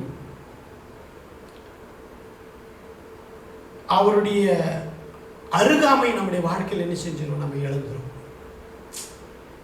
ஒரு தேவனுடைய பிள்ளைன்னா அவனுக்குள்ள ஒரு பிரசன்னம் இருக்கு. எப்போதுமே நீ நிறைய இடத்துக்கு போகும்போதெல்லாம் கூட நிறைய பேர் பார்ப்பாங்க. உங்களை பார்க்கும்போதே சில எல்லாம் சொல்லுங்க, நீங்க கிறிஸ்டினோ அப்படின்னு கேட்பாங்க. நீங்க ஆண்டவருடைய பிள்ளையோன்னு கேட்பாங்க. உங்களை கேட்பாங்க. அது மாதிரி எப்போ கேட்பாங்க தெரியுமா? அவருடைய பிரசன்னம் உங்களுக்குள்ள இருக்கும்போது. அவருடைய பிரசன்னம் உங்களுக்குள்ள இருந்தா என்ன நடக்கும் தெரியுமா? எந்த சூழ்நிலையிலும் உங்களால் மகிழ்ச்சியாய் சந்தோஷமா இருக்க முடியும். எந்த இடத்திலும் கர்த்தருக்கு நீங்க சாட்சியாய் வாழ முடியும். எந்த இடத்திலும் பாவத்துக்கு விரோதமாய் உங்களால் போராடி ஜெயம் எடுக்க முடியும். அப்படின்னு சொன்னால் நம்முடைய வாழ்க்கையில தேவ பிரசன்னத்தை இழக்கும்படியான உலக காரியங்கள், உலகத்தின் ஐக்கியங்களை நம்ம வாழ்க்கைக்குள்ள கொண்டு வரவே கூடாது. பரிசுத்தம் இல்லாத பேச்சை நம்ம வாழ்க்கையில கொண்டு வரக்கூடாது. பரிசுத்தம் இல்லாத வாக்குவாதங்களை நம்முடைய வாழ்க்கையில கொண்டு வரக்கூடாது. பரிசுத்தம் இல்லாத மனுஷனுடைய கேடான காரியங்களை நம்முடைய வாழ்க்கையில கொண்டு வரும்போது நம்முடைய வாழ்க்கையில தேவனுடைய பிரசன்னத்தை நாம் இழக்கிறவர்களாக இருக்கிறோம். ஆனால் தேவனுடைய பிரசன்னத்தை நம்ம வாழ்க்கையில நாம் நிலைநிறுத்தினா என்ன நடக்கும்? அதாவது நம்ம வேறு பிரிஞ்சு வாழ்ந்தா ஆண்டவரே சொல்றாரு, நான் வந்து உங்க கூட இருக்கேன். வாசிக்கலாமா? அதுக்கு ஆதாரமாய் ஒரு வசனம் வாசிக்கலாம். அது யோவான் சுவிசேஷம் 14ஆம் அதிகாரம் 21ஆம் வசனமும் 23ஆம் வசனமும் நல்ல ஒரு அருமையான வசனம். நம்ம அடிக்கடி படிக்கிற வசனம். 21ஆம் வசனம் பாருங்க. என் கற்பனைகளை பெற்றுக்கொண்டு அவைகளை கை கொள்ளுகிறவனே என்னிடத்தில் அன்பாயிருக்கிறான். என்னிடத்தில் அன்பாயிருக்கிறவன் என் பிதாவுக்கு அன்பாயிருக்கிறான். நானும் அவனில் அன்பாயிருந்து அவனுக்கு என்னை வெளிப்படுத்துவேன் என்றார். என்ன ஒரு அருமையான வார்த்தை பாருங்களேன். ஆண்டவர் சொல்றாரு, என் கற்பனைகளை கை கொண்டு அவைகளை கை கொள்ளுகிறவன் எவனோ அவன் தான் என் மேல அன்பா இருக்கிறான். அவர் சொல்றாரு, நான் உலகத்தார் அல்லாதது போல நீங்களும் உலகத்தார் அல்ல. ஆனா அநேக நேரம் நம்முடைய வாழ்க்கையில இதை நாம் மறந்துடுறோம். உலகத்தோடு அடிக்கடி போய் கை கோத்து கொள்றோம். இது நிமித்தம் என்ன நடக்குதுன்னா, நம்ம அப்பா நம்ம மேல காட்ட வேண்டிய அன்பு நம்முடைய வாழ்க்கையில குறைஞ்சி போயிடும். இப்ப நான் அவர் மேல அன்பா இருக்கிறதுக்கு ஒரு அடையாளம், நான் அவருடைய கற்பனை கை கொள்றேன். கற்பனை கை கொள்ளுறதுனால நான் அவர் மேல அன்பா இருக்கிறத நான் அவரை புரிஞ்சுக்கிறாரு. ஆண்டவர் புரிஞ்சுக்கிட்டு அவர் சொல்றாரு, அவன் மேல என் பிதா அன்பா இருப்பாரு, நானும் அவரிடத்துல அன்பா இருந்து என்ன செய்வேன், என்னை அவனுக்கு வெளிப்படுத்துவேன். இது ஒரு பெரிய பாக்கியம் இல்லையா? இன்னைக்கு பாருங்களேன், நம்முடைய வாழ்க்கையில ஆண்டவருடைய பிரசன்னத்தை இழந்து எங்கேயாவது ஓடலாமான்னு தோணுது இல்லையா? யாராவது நமக்கு ஆலோசனை சொல்ல மாட்டாங்களா? தீர்க்க தரிசனம் சொல்ல மாட்டாங்களா? எனக்குள்ள இருக்கிறத யாராவது சொல்ல மாட்டாங்களா? எனக்கு நல்ல காலம் பிறக்காதான்னு யார்கிட்டயா போய் கேட்கலாமா? இதுக்கு சில ஜோஷிகாரங்களாம் இருக்காங்க, கிறிஸ்தவ ஜோஷிகாரங்களாம். நீங்கள் எங்களுக்கு சொல்லுங்க, நாங்கள் ஜெபம் பண்ணி உங்களுக்கு சொல்கிறோம். ஜெபம் பண்ணி சொல்கிறது நல்லது தான், அது இல்லைன்னு சொல்ல. ஆனால் உனக்குள்ளும் ஆண்டு சொல்ற, நீ ஆண்டோடைய கற்பனையை கை கொண்டா நீ அவர்கிட்ட அன்பா இருக்கிற, பிதாவும் மேல அன்பா இருக்கிறார். நீ ஆண்டோட்ட பிதாட்ட நீ அன்பா இருக்கிறதுனால இயேசு சொல்றாரு, நானும் அவனிடத்தில் அன்பா இருந்து என்னை அவனுக்கு நான் வெளிப்படுத்து. தேவனுடைய பிரசன்னன்றது அதான். தேவனுடைய பிரசன்னன்றது அப்படியே உடம்பு சிலுக்குது, அது தேவனுடைய பிரசன்னம் இல்லை. தேவன் எனக்குள்ளே வந்து அவரை எனக்கு வெளிப்படுத்த வேண்டும். அவர் என்ன விரும்புகிறார் என்பதை எனக்கு அவர் வெளிப்படுத்த வேண்டும். நான் எப்படி நடக்க வேண்டும் என்பதை அவர் எனக்கு வெளிப்படுத்தி நான் அதில் நடக்கும்போது அதை பார்த்து ஆண்டவர் ரொம்ப சந்தோஷப்படுவார். அப்படின்னு சொன்னா, ஆண்டவர் மேல அன்பு இருந்தா மட்டும்தான், முழுமையான அன்பு இயேசு கிறிஸ்துவின் மேல இருந்தா மட்டும்தான் அவருடைய கற்பனைகளை நம்மளால கை கொள்ள முடியும். நம்ம உலகத்துல வாழ்ந்தாலும் உலகத்துல வேலை செஞ்சாலும் நம்ம தேவனில் அன்பு கூர்ந்து அவருடைய வசனத்தை கை கொள்ளுகளா இருந்தா அவருடைய பிரசன்னம் நம்மளை அவருடைய பிரசன்னம் என்ன அர்த்தம், அவர் வந்து நம்ம கூட தங்கி இருப்பார். அதுதான் 23ஆம் வசனம் வாசிங்களேன். இயேசு அவனுக்கு பிரதியுத்தரமாக, ஒருவன் என்னில் அன்பாய் இருந்தால் அவன் என் வசனத்தை கைக்கொள்ளுவான், அவனில் என் பிதா அன்பாய் இருப்பார். நாங்கள் அவனிடத்தில் வந்து அவனோடு வாசம் பண்ணுவோம்னு என்ன அர்த்தம், தங்கி இருப்போம். இது எவ்வளவு பெரிய ஸ்லாக்கி. ஆனா நமக்கு இது புரியல. பாத்தீங்களா, இதோ ஆராதனை நேரத்துல மட்டும் கொஞ்சம் பக்தியா இருக்கிற மாதிரி தெரியுது. நம்ம ஆராதனை முடிஞ்ச உடனே உலகத்துல சொல்லுவாங்க இல்லையா, பழைய குருடி கதவை தரடினா மாதிரி பழைய விஷயங்களுக்கு நம்ம போய் என்ன செய்யணும், விழுந்துடுறோம். ஆனா இன்றைக்கு ஆண்டவர் நம்மளை எச்சரிக்கிறார். ஒருவன் என்னில் அன்பா இருந்தால் அவன் என் கற்பனையை கை கொள்ளுவான், அவங்கிட்ட என் பிதா அன்பா இருப்பார். என்ன சொல்ற, நாங்க வந்து அவங்க கூட வாசம் பண்ணுவோம். அடுத்த வருத்தத்தில் சொல்ற, என்கிட்ட அன்பா இருக்காதவன் என் வசனத்தை கை கொள்ள மாட்டான். இப்போ வசனத்தை கை கொள்றது வந்து ரொம்ப முக்கியமான விஷயம். நம்ம வசனத்தை கை கொண்டால் வேறு பிரிஞ்சு வாழ நம்மளால முடியும். நம்ம வசனத்தை கை கொள்ளும் போது தேவனுடைய பிரசன்னம் நம்மளை நிரப்பும். தேவன் நம்மளை உணர்த்திக்கிட்டே இருப்பார், நம்மளோட பேசிக்கிட்டு. அதான் சொல்றாரு, நான் என்னை அவனுக்கு வெளிப்படுத்துவேன், என்னுடைய பரிசுத்தத்தை வெளிப்படுத்துவேன், நீதி அவனுக்கு சொல்லிக் கொடுப்பேன், என்னுடைய நேர்மை அவனுக்கு சொல்லிக் கொடுப்பேன், என்னுடைய உண்மை அவனுக்கு சொல்லிக் கொடுப்பேன், என்னுடைய வல்லமையை பற்றி அவனுக்கு சொல்லிக் கொடுப்பேன், வரும் காரியங்களை அவனுக்கு நான் சொல்லிக் கொடுப்பேன், எதிர்காலத்தில் நான் அவனை குறித்து வச்சிருக்கிற திட்டம் என்ன அதை குறித்து கூட நான் அவனுக்கு சொல்லிக் கொடுப்பேன். ஆண்டவருடைய பிரசன்னங்கிறது நம்முடைய வாழ்க்கையில ரொம்ப முக்கியம். இதை மனம் போல வாழ்ந்துட்டு மனம் போல பேசிட்டு ஆண்டவருடைய பிரசன்னத்தெல்லாம் நம்ம என்ன செய்ய முடியாது, அனுபவிக்க முடியாது. நம்முடைய வாழ்க்கையில் ஆண்டவர் நம்முடைய வாழ்க்கையில் இருக்கிற அசுசியான விஷயங்கள், அதாவது வேறு பிரிக்கப்பட்ட ஒரு வாழ்க்கை நாம் வாழ வேண்டும். நாம் வேறு பிரிந்து வாழ்ந்தால் அவருடைய பிரசன்னத்தை நம்ம வாழ்க்கையில் அனுபவிக்கலாம். அவருடைய பிரசன்னம் நம்ம கூட இருந்துச்சுன்னு வச்சுங்களேன், எந்த இடத்துல நம்ம தைரியமாய் போய் தைரியமாய் வரலாம். நம்முடைய தேவனை விட வலிமையானவங்க யாருமே கிடையாது, நம்முடைய தேவனை விட வல்லமையானவங்க யாருமே கிடையாது, அவரை போல நமக்கு பாதுகாப்பு கொடுக்கக்கூடியவங்க யாருமே கிடையாது. அவரே நம்ம கூட வந்தா எல்லாவற்றையும் அனுகூலமாக்குவார், காரியங்கள் எல்லாம் மாறுதலாய் முடிய பண்ணுவார். அப்ப நம்முடைய வாழ்க்கையில தேவை என்ன தெரியுமா? வேறு பிரிந்து வாழ வேண்டும், தேவனோடு தொடர்பு கொண்டு வாழ வேண்டும். உலகத்திலிருந்து வேறு பிரிந்து தேவனோடு தொடர்பு கொள்ள வேண்டும். அடிக்கடி இந்த உலகம் நம்மளை சுற்றி வந்துகிட்டே இருக்கும். அதனால்தான் பாவத்தையும், அதாவது சுற்றி நெருங்கி நிற்கிற, அதாவது உலகத்தையும் பாவத்தையும் நம்ம தள்ளி விட்டு இந்த உலகத்துக்குரிய காரியங்கள் எல்லாம் நம்மளை எப்போதும் நம்மளை ஆக்கிரமிக்கிறதுக்கு முயற்சி பண்ணும். சில நேரம் நம்முடைய பார்வை அந்த பக்கம் திரும்பிச்சுன்னா நமக்கு விருப்பங்கள் உண்டாகும்படி செய்யும். நேற்று கூட ஒரு பாஸ்டர் சாட்சி சொல்றார். ரொம்ப கண்டிப்பான பெந்தகோஸ்து குடும்பத்தில், ரொம்ப ஸ்ட்ரிக்டான குடும்பத்தில் வளர்ந்தவர் தான். ஆனால் ஒரு நாள் யதார்த்தமாக ஏதோ பந்து ஒரு வீட்டுக்குள்ளே ஓடி விழுந்துச்சு. அந்த வீட்டுக்குள்ளே ஓடினாங்க. ஓடும்போது அந்த வீட்டுக்குள்ளே ஒரு டிவி ஓடிட்டு இருந்துச்சு. டிவியில் படம் ஏதோ ஓடிட்டு இருந்துச்சு, மேட்ச் ஏதோ ஓடி. அதை பார்த்துட்டு அங்கேயே நின்றுட்டாரா. ரொம்ப நேரமாகி அவர் வரவே இல்லையா. அவங்க அப்பா கூப்பிடுறாரு, வரல. கடைசி ஒரு சின்ன பிள்ளைட்டு சொல்லி கூப்பிடுன்னு சொல்லி கூப்பிட்டு எங்கே இருக்கான்னு போய் பார்த்தா அந்த வீட்டில் டிவி பார்த்துட்டு இருக்கான்னு சொல்லி அவங்க அப்பா கூப்பிட்டு கொம்பு வச்சு ஆட்டி பீச்சு பின்னி எடுத்துட்டு இருக்காரு. ஆனால் ஒரு 2 வாரம் 2 மாதம் ஒழுங்காக இருந்தேன். அதுக்கப்புறம் திரும்பமா அந்த உலகத்துக்குள்ளே நான் போய் விழுந்துட்டேன். திரும்பமா அந்த பாவத்துக்குள்ளே விழுந்து கண்ட காரியங்களை பார்த்து என் வாழ்க்கையை சீரழிச்சுக்கிட்டேன். அதுக்கப்புறம் தான் எனக்கு ஒரு பாவ உணர்வை ஆண்டவர் என்னோட பேசி எனக்கு ஒரு பாவ உணர்வு தந்து எனக்கு ஒரு விடுதலை தந்தான்னு சொல்லி ஒரு சாட்சி சொல்றாரு. இன்னைக்கு நல்ல ஒரு ஊழியக்காரர் பாஸ்டரா இருக்காரு. அப்போ இந்த உலகம் என்ன செய்ய தெரியுமா? நீ விசுவாசியுடைய வீட்டில் இருக்கிறதுனால நீ பரிசுத்தவானா இருக்க முடியாது. ஊழியக்கார பிள்ளையா இருக்கிறதுனால நீ பரிசுத்தவானலாம் சொல்ல முடியாது.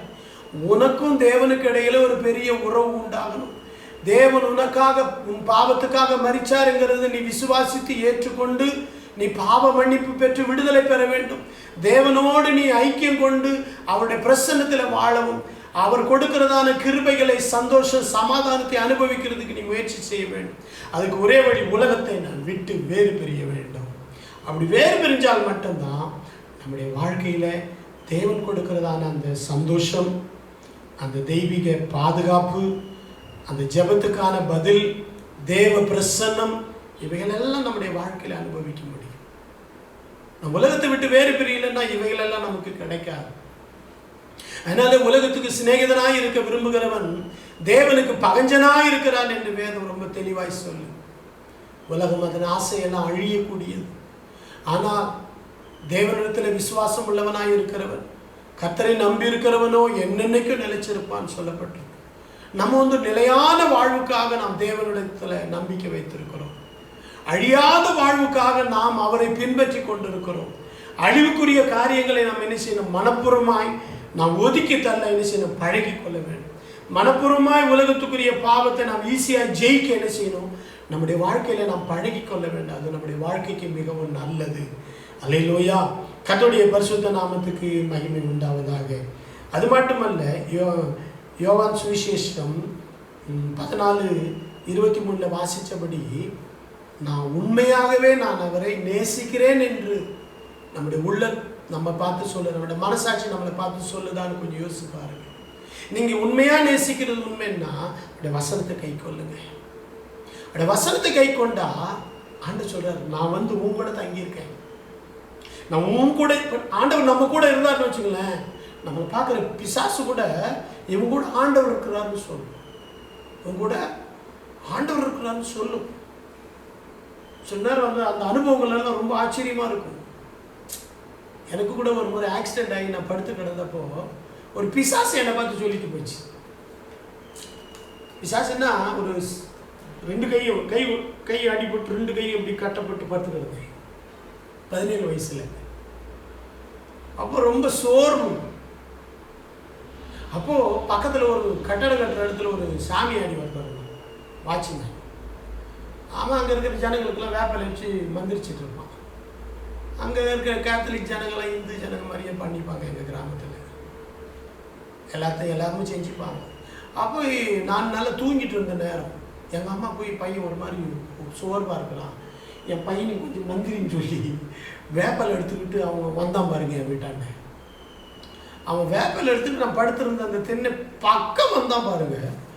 ஒரு நிமிஷத்தில் அவன் அப்படியே ரிவர்சல் போய் உதாரணம் வந்து வேப்பலை போட்டு ஒரே ஓட்டு என்ன ஓடுறன்னா, ஐயோ அவரு கூட பயங்கரமான ஆட்களாக இருக்காங்க, அவர் கிட்டவே நெருங்க முடியல என்னால அப்படின்னு சொன்னாங்க. ஏதோ கீழே வந்து கை உடைஞ்சிட்டதுனால கர்த்தர் நம்மளை விட்டு போயிட்டாருன்னு அர்த்தம் கிடையாது. வாழ்க்கையில சோதனை வந்ததுனால தெய்வம் நம்மளை விட்டுட்டாருன்னு அர்த்தம் கிடையாது. நான் அன்னைக்கு உணர்ந்தேன், என் வாழ்க்கையில சோதனைகள்ங்கிறது நம்மளை பழக்கி வைக்கிறதுக்காக. மற்றபடி தேவனோடு கூட நம்ம ஐக்கியப்பட்ட அவருடைய வசனத்தின்படி நம்ம வாழ்ந்தா அவர் நம்ம கூட தான் இருப்பார். என்னை பார்த்து அநேகர் சொல்லியிருக்காங்க, என்னை அறியாத மனிதர்கள் கூட சொல்லியிருக்காங்க, உங்கள் முகம் ரொம்ப பிரகாசமாக இருக்கும் அப்படின்னு சொல்லுவாங்க. ஆனால் நான் கண்ணாடியில் போய் பார்த்தா என் மூஞ்சி கருப்பாக இருக்கும். ஆனால் மற்றவங்க பார்த்தாங்கன்னா எங்கள் முகத்தில் பிரகாசமாக இருக்குது. நீங்கள் ஊழியக்காரரான்னு கேட்பாங்க, நீங்கள் கிறிஸ்டினான்னு கேட்பாங்க.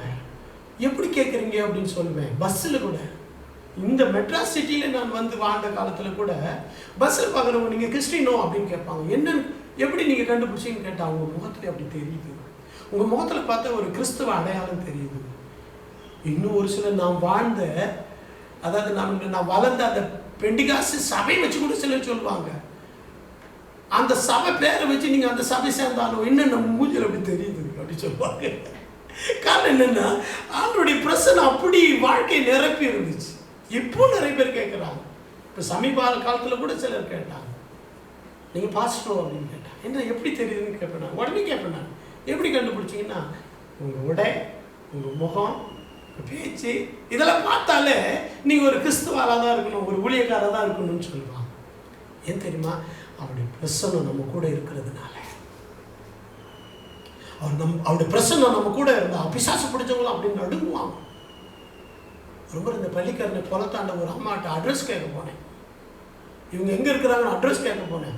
அந்த அம்மா என்னை பார்த்து வரைச்சிருது, நீ போ, நீ என்னால் இருக்க முடியலைங்க, நீ முதல்ல என் வீட்டை விட்டு போ அப்படின்னு. ஐயோ இதனடா வம்பா போச்சுன்னா என்னை பார்த்தோன்னே அந்த அம்மாக்குள்ள இருந்து பேய் அலற ஆரம்பிச்சுட்டு நான் பாட்டு வந்துட்டேன். ஆண்டோடைய பிரசன்னம் நம்ம கூட இருந்தா சத்துரு நடுங்குவான், பலவீனங்கள் நடுங்கும். நம் தேவனுக்காக வாழ்கிற வாழ்க்கை ரொம்ப சிறந்த வாழ்க்கை. இந்த உலகத்தோடு கைகோத்து வாழ்கிற வாழ்க்கை அது ரொம்ப கேவலமான வாழ்க்கை. இந்த உலகத்தின் பாவத்தோடு கைகோத்து கொள்கிற வாழ்க்கை அது ரொம்ப கீழ்த்தரமான வாழ்க்கை. அதனால யாருமே சந்தோஷப்பட மாட்டேங்க. உனக்கே கூட சந்தோஷம் வராது உலகத்தின்படி வாழ்ந்தா. ஆனா நீ தேவனுக்காக வாழ்ந்து பாரு, சொல்லி முடியாததும் மகிமையான சந்தோஷம் ஆச்சரியமும் நம்முடைய வாழ்க்கையில நாம் அனுபவிக்க முடியும். அல்லேலூயா. கர்த்தருடைய நாமத்துக்கு மகிமை உண்டாவதாக. அந்த 1 கொரிந்தியர் 7ஆம் அதிகாரம் 1ஆம் வசனத்துல ஒரு 10 நிமிஷத்துல முடிச்சிடுறேன். 1ஆம் வசனத்துல என்ன சொல்லுது பாருங்க. நம்மை என்ன செய்யணுமா, மாம்சத்திலும் ஆவியிலும் உண்டான எல்லா அசூசியும் நீங்க நம்மை சுத்திகரித்து கொண்டு பரிசுத்தமாகுதலை தெய்வ பயத்துடனே பூரணப்படுத்த கடவுள். இப்போ நமக்கு தேவை என்னன்னா, இப்போ வேறு பிரியாம வாழ்ந்தா நம்ம இதெல்லாம் இழந்துருவோம், வேறு பிரிஞ்சு வாழ்ந்தா இவைகள் எல்லாம் பெற்றுக்கொள்வோம்னு சொல்லப்பட்டிருக்கு. அப்போ நம்ம சுத்திகரிச்சு கொள்ளணும் இல்லையா? இப்போ சுத்திகரிக்க என்ன வழி? எப்படி நம்மளை சுத்திகரித்து கொள்ளலாம், சுத்திகரிப்பின் மூலமாக நமக்கு கிடைக்கிற பலன் என்ன, அதை தான் நம்ம முன்னாடி பார்த்தோம். இப்போ சுத்திகரிப்பை பற்றி பார்க்கலாம். அதாவது நாம் நம்மை சுத்திகரித்துக் கொள்ள வேண்டும் அப்படின்னு சொல்லும்போது ஏன் நம்ம சுத்திகரிக்கணும்? நம்மளை ஆண்டவர் அழைச்ச அழைப்பே அசுத்தத்துக்கு இல்லை, நம்மளை பரிசுத்தத்துக்குன்னு அழைச்சார். வாசிக்கலாமா? 1 தெசலோனிக்கேயர் 4ஆம் அதிகாரம் 17ஆம் வசனம். 1 தெசலோனிக்கேயர் 4ஆம் அதிகாரம் 17ஆம் வசனத்தில் பவுல் அங்கே அழகாய் சொல்றார் பாருங்க இந்த வசனத்தை.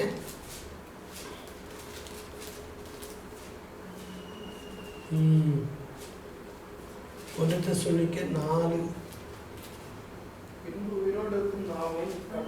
இல்லை அது இல்லை, 5ஆம் அதிகாரம் 17ஆம் வசனம். 5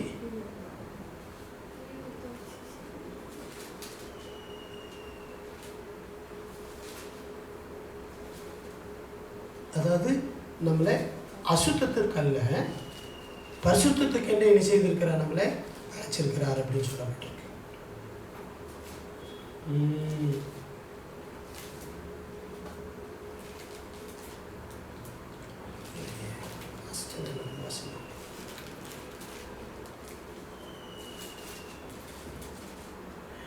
நாலாம் அதிகாரம் 7ஆம் வசனம். 4ஆம் அதிகாரம் 7ஆம், நான் 17 போட்டிருக்கீங்க. தேவன் நம்மை அசுத்தத்துக்கு அல்ல பரிசுத்தத்துக்கே அழைத்திருக்கிறார். 4ஆம் அதிகாரம் 7ஆம் வசனம். நம்மை அசுத்தத்துக்கு அல்ல பரிசுத்தத்துக்கே அழைச்சிருக்கார். நல்ல கவனிங்க. ஏன் நம்மை அழைத்தார்னு சொன்னா, நம் பரிசுத்தமுள்ளவர்கள் ஆகிறதுக்காகவே நம்மளை அழைச்சாராம். ஏனென்றால் அவர் பரிசுத்தர், நாம் பாவிகள். நம்முடைய பாவங்கள் மன்னிக்கப்பட்டாலும் கூட நாம் கிறிஸ்துவுக்கு ஒப்பாக நம்முடைய வாழ்க்கை மறுரூபமாகணும், பரிசுத்தம் அடையணும். அதுக்கு தான் இந்த உலகத்தில் வச்சு நம்மளை போதிக்கிறார், நம்மளை நடத்துகிறார், நம்மளை உணர்த்துகிறார், நம்மோடு பேசுகிறார், நம்மளை கண்டிக்கிறார். சில நேரம் நாம் தவறும் போது நம்மளை சிக்ஷிக்கிறார். இதுக்கெல்லாம் காரணம் என்ன தெரியுமா? நாம் பரிசுத்தம் உள்ளவர்கள் ஆக வேண்டும் என்பதற்காகவே நம்மளை அழைச்சிருக்கிறார். இதை நம்முடைய வாழ்க்கையில் நாம் நினைச்சணும். நம்முடைய வாழ்க்கையில் ரொம்ப தெளிவுபடுத்தி கொண்டு நம்ம நினைச்சணும் வாழணும். நம்ம ரொம்ப இதை நம்முடைய வாழ்க்கையில் நாம் நிச்சயப்படுத்தி கொண்டு வாழணும். இதை 1 பேதுரு 1ஆம் அதிகாரம் 14-15 நீங்கள் வாசிக்கும் போது, இன்று நாம் இதுவரைக்கும் நம்ம நடந்து வந்த நடக்கையின்படி நம்ம என்ன செய்யக்கூடாதா? நீங்கள் முன்னே உங்கள் அறியாமையினாலே கொண்டிருந்த இச்சைகளின்படி நீ நடவாமல், நீங்கள் முன்னே உங்கள் அறியாமையில் கொண்டிருந்த இச்சைகளின்படி நீங்க நடக்காம கீழ்ப்படுகிற பிள்ளைகளாய் இருந்து உங்களை அழைத்தவர் பரிசுத்தராய் இருக்கிறது போல நீங்களும் உங்கள் நடக்கைகள் எல்லாவற்றிலேயும் பரிசுத்தராய் இருங்கள். இதுதான். அப்போ உங்க நடக்க எல்லாத்திலையும் நீங்க பரிசுத்தராய் இருங்கன்னு சொல்ல என்ன காரணம்னா, அதாவது நீங்கள் முன்னே அறியாமையினாலே கொண்டிருந்த அந்த பாவ இச்சைகளின்படி நம்ம என்ன செய்யக்கூடாது, நம்ம நடக்கக்கூடாது. இயேசு அறியாத காலத்தில் என்னென்னமோ செஞ்சோம். கெட்ட வார்த்தை பேசணும், கெட்ட பார்வையில் பார்த்தோம்,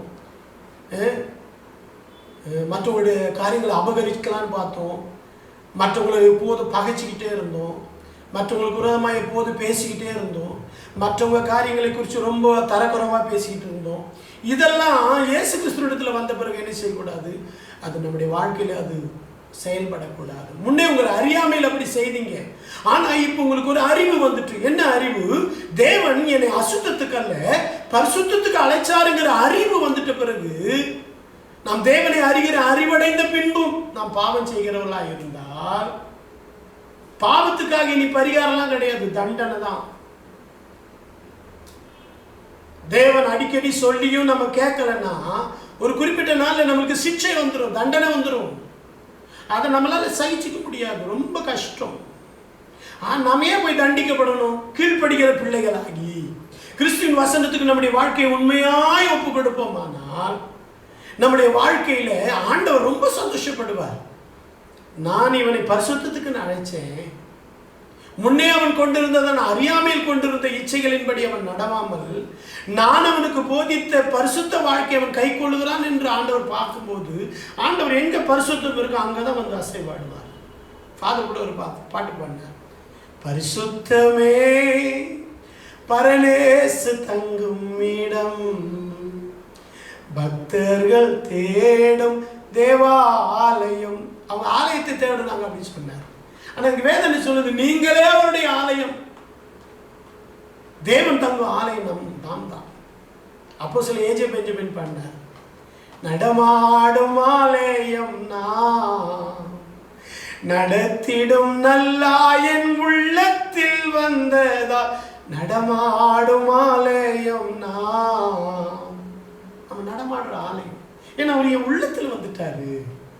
அப்போ நான் முன்னே கொண்டிருந்த இச்சைகளின்படி நீ நடவாமல், நம்ம அழைத்தவர் பரிசுத்தராய் இருக்கிறது போல நீங்கள் உங்கள் நடக்கை எல்லாவற்றிலும் பரிசுத்தராய் இருங்கள். அப்ப நம்முடைய நடக்கை எல்லாம் பரிசுத்தமா இருக்கும்னு நினைக்கிறேன்.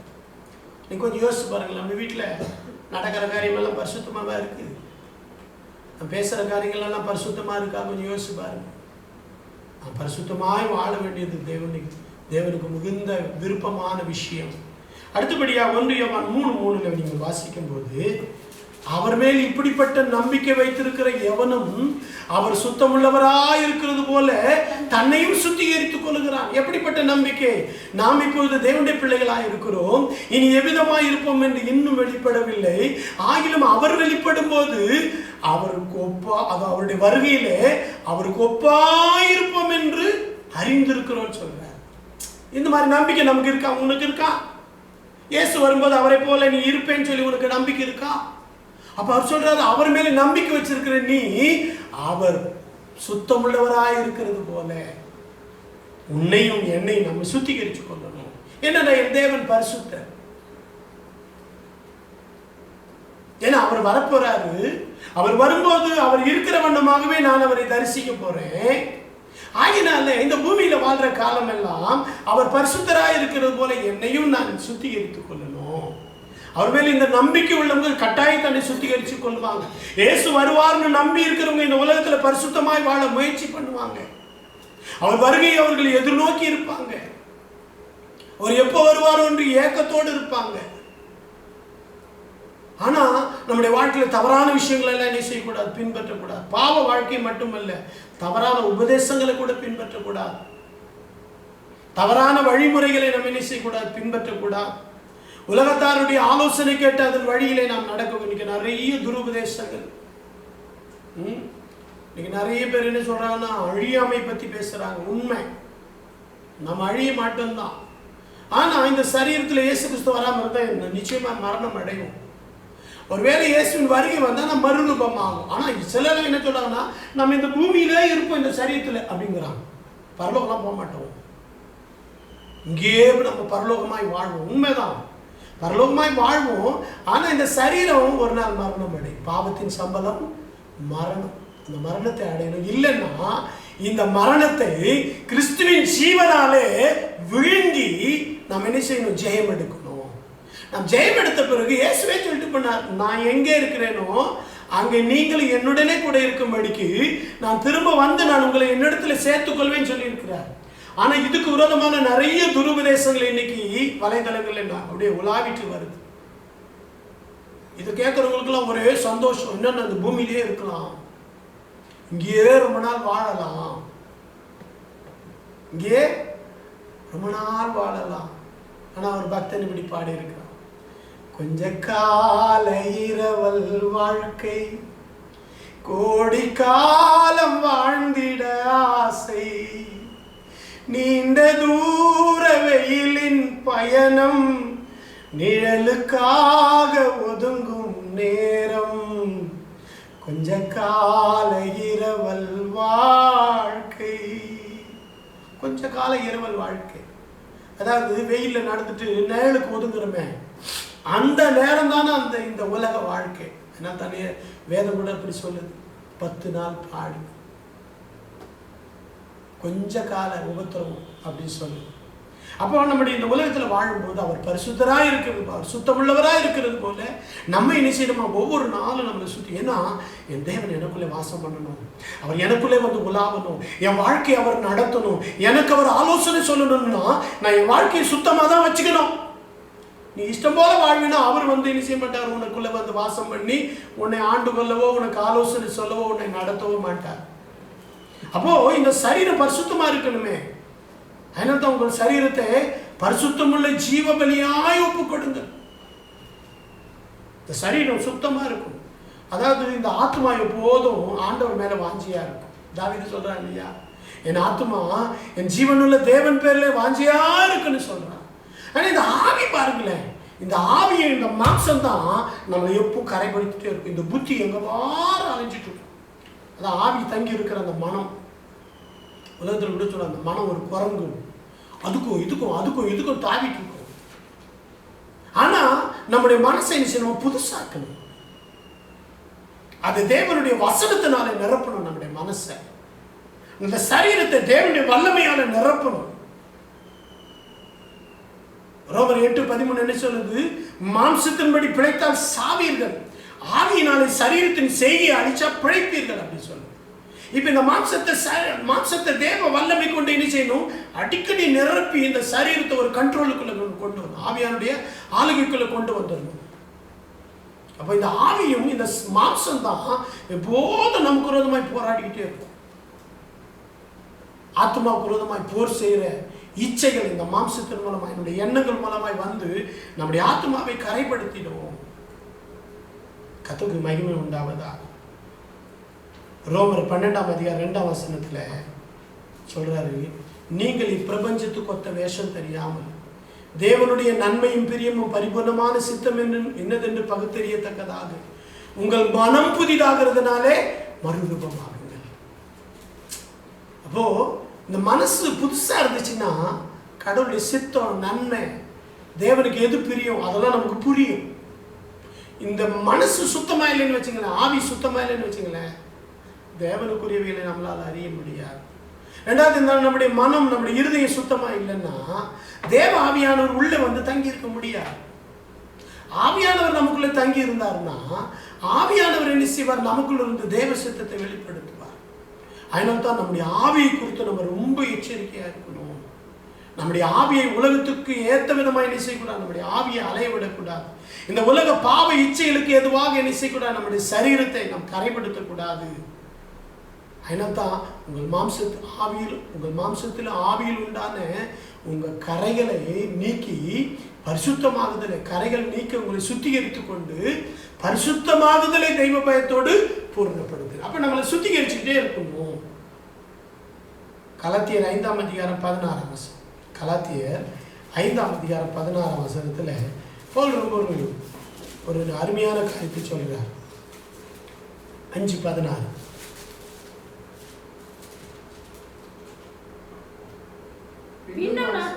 பின்னும் நான் சொல்லுகிறது என்னவென்றால், ஆவிக்கேற்றபடி நடந்து கொள்ளுங்கள், அப்போது மாம்சத்தின் இச்சைகளை நிறைவேற்றாதிருப்பீர்கள். புரியுதுங்களா? இந்த மாம்சத்தை கண்ட்ரோல் பண்ணணும்னா ஆவியானவர் சொல்ற மாதிரி நம்ம நடக்கணும். ஆவியானவருக்கு இந்த சரீரத்தை நிச்சயம் ஒப்பு கொடுக்கணும். அடிக்கடி பரிசுத்தாவினால நிரம்பணும். இன்னைக்கு பரிசுத்தாவின் நிறைவு நிறைய பேருக்கு இல்லை. சிலர்லாம் என்ன நினைக்கிறாங்க தெரியுமா? சிலர்லாம் துருபதேசம் பண்றாங்க. என்ன பண்றாங்க? நீ எப்போ ரட்சிக்கப்பட்ட ஞானஸ்நானம் எடுத்துட்டு அப்போ ஆவியானவர் உனக்குள்ள வந்துட்டாரு. இல்லவே இல்லை, உன் கூட இருப்பார், உனக்குள்ள வரமாட்டார். அப்படி வேதத்தில் எங்கேயுமே சொல்லப்படலை. பரிசுத்தாவின் அபிஷேகம் பெற்றதுக்கு அடையாளம் அந்நிய பாஷை தான். ஒருவனுக்கு பரிசுத்தாவின் நிறைவு கிடைச்சுன்னா அவனுக்கு அந்நிய பாஷை நான் கட்டாயமா இருக்கும். மற்றபடி எந்த அடையாளமும் கிடையாது. பைபிளில் வேற எந்த அடையாளம் கிடையாது. ஒருவன் பரிசுத்தாவின் அபிஷேகம் பெற்றதுக்கு, ஒருவன் பரிசுத்தாவின் அபிஷேகம் பெறும்போது அவன் வல்லமையால் நிரம்பி தேவனுடைய மகத்துவங்களை அவன் பேசுவான். தேவனுடைய கிருபை வரங்களை கொண்டு அவன் கிரியை செய்வான். அப்போ ஆவிக்கேற்றபடி நடக்கணும்னா நான் ஆவியை பெற்றிருக்கணும். நான் தேவனுடைய ஆவிக்கேற்றபடி நான் வாழ்ந்தேன்னா இந்த சரீரத்தில் நான் மாம்ச இச்சைகளை நிறைவேற்றாமல் இந்த உலகத்தில் நான் பரிசுத்தமாய் என்னால் வாழ முடியும். இது குறித்து நிறைய பேசலாம். இது குறித்து நிறைய காரியங்களை நாம் சொல்லலாம். சாயங்காலம் கூட இது குறித்து நான் தொடர்ச்சியாக சில காரியங்களை நான் சொல்கிறேன். ஆவியானவர் நம்மளை ஆவியிலே நடத்தும் போது இந்த மாம்சத்திலும் ஆவியில் உண்டாகிற சுத்திகரிப்பு நமக்கு வரும்போது நாம் எப்படிப்பட்டவர்களாக இந்த உலகத்தில் நாம் காட்சி அளிப்பணும் இன்னும் கொஞ்சம் கூட நம்ம விவரமாக என்ன சில படிக்கலாம். அதனால திரும்ப நான் அந்த வசனத்தை வாசிக்கிறேன். இப்படி இருக்க சகோதரரே, உங்கள் ஆவியிலும் சரீரத்திலும் மாம்சத்தில் உண்டான, அதாவது இப்படிப்பட்ட வாக்குத்தத்தங்கள் நமக்கு உண்டாயிருக்கிறபடினால் என்ன செய்யணுமா? மாம்சத்திலும் ஆவியில் உண்டாயிருக்கிற எல்லா அசுசி நீங்க உங்களை சுத்திகரித்து கொண்டு பரிசுத்தமாகுதலை தெய்வ பயத்தோடு பூரணப்படுத்த கடவுள். அப்ப தேவன் இந்த ஆவியையும் இந்த சரீரத்தையும் சரியா கண்ட்ரோல் பண்ணுன்னு சொல்றார். ஏற்கனவே நம்முடைய ஆத்மா ரட்சிக்கப்பட்டுட்டு அது தேவனுக்காக தான் காத்திருக்கு. இப்ப இந்த சரீரமும் இந்த மனசும் இந்த ஆவியும் சேர்ந்துதான் இந்த ஆத்மாவை அடிக்கடி கரைப்படுத்திடுது. இன்னைக்கு நிறைய பேர் இதை உணர்றதே இல்லை. எப்படியும் வாழ்ந்துட்டு எப்படியும் போயிடலாம் பரலோகம் நினைக்கிறாங்க. இல்லை, நம்ம இந்த உலகத்தில் இருக்கும்போது நம்மளை உய்த்து அறியணும், நம்மளை ஆராய்ந்து நோக்கணும். என்னுடைய மனம் எப்படிப்பட்டதா இருக்குன்னு நான் என்ன செய்யணும், என் மனதை குறித்து நான் ஒரு தெளிவு நான் பெற்றுக்கொள்ளணும். நான் என் மனசு புதுசாக்கிட்டே இருக்கணும். நேற்று சிந்திச்ச மாதிரிலாம் இன்னைக்கு சிந்திச்சு கூடாது, நேற்று பேசின மாதிரிலாம் நான் பேசக்கூடாது, நேற்று நான் செயல்பட்ட மாதிரிலாம் இன்னைக்கு நான் செயல்படக்கூடாது என்று என்னுடைய வாழ்க்கையில் நான் ஒரு சுத்திகரிப்பு என் வாழ்க்கையில் சொல்லி கடைபிடிக்க வேண்டும். இப்படி கடைபிடிச்சா நம்முடைய பரிசுத்தமாகுதல் பூரணம் அடையும். நாம் பரிசுத்தத்தில் பூர்ணரானால் பூர்ணராகிய கிறிஸ்துவோடு கூட நாம் போய் வாழ்றதுக்கு நமக்கு பாக்கியம் கிடைக்கும். இந்த பாக்கியத்துக்காக தான் நம்ம இயேசுநாதர்கிட்ட வந்தோம். மற்றபடி இந்த உலகத்தில் காண்கிற எதுவும் நம்ம கூட வரப்போறது கிடையாது. இவைகளெல்லாம் நாம் பரிபூர்ணர் ஆகிற வரைக்கும் இந்த உலகத்தில் நமக்கு தேவையே தவிர இவைகளினாலே நாம் வாழ வேண்டிய அவசியம் இல்லை, இவைகளுக்காக வாழ வேண்டிய அவசியம் இல்லை. இவைகள் நமக்காக கொடுக்கப்பட்டிருக்கு. நான் பரிசுத்தனாகி அநேகருக்கு உதவி செய்து அநேகரை பரிசுத்த வழியில் நடத்துறதுக்கு எனக்கு இப்படிப்பட்ட வசதிகள் எல்லாம் கொடுக்கப்பட்டிருக்கு நான் நினைக்கணும். நான் அப்படிதான் நினைக்கிறேன். எனக்கு ஒரு பேனா கொடுத்துருந்தேன்னா கூட இந்த பேனா என் ஆண்டவர் மகிமைக்காக பயன்படுத்த எனக்கு கொடுத்துருக்கிறார். நான் அப்படி நினைக்கிறதுனால அது எனக்கு உதவியா இருக்கு. நீங்க கூட உங்க வாழ்க்கையில என் வாழ்க்கையில தந்திருக்கிற எல்லாம் ஏதோ பேர் புகழுக்கான பெரிய ஆளும் காட்டுறதுக்காக தந்தாருன்னு நீ நினைச்சேன்னா நீ தேவனுடைய பிரசன்னத்தையும் அவருடைய சந்தோஷத்தையும் அவரோட உள்ள ஐக்கியத்தை நீ இழந்துருக்க. இவைகளெல்லாம் நான் அவரை மகிமைப்படுத்துறதுக்காக கொடுக்கப்பட்டிருக்கு நீ விசுவாசிச்சேன்னா நீ அவரை மகிமைப்படுத்தி கொண்டே இருக்கும்போது இன்னும் ஆண்டவர் உன் வாழ்க்கையில கொடுத்து கர்த்தர் உன்னை தனக்காக பயன்படுத்துவார். ஆகினால் இந்த உலகத்தில் வாழும்போது நம்ம ஆவியிலும் மாம்சத்தில் உண்டான அசுசி நீங்கள் நம்மளை சுத்திகரித்து கொண்டு பரிசுத்தமாகுதலை நம் தெய்வபயத்தோடு நாம் பூரணப்படுத்த வேண்டும். நம்முடைய இயேசு சீக்கிரம் வரப்போறார்.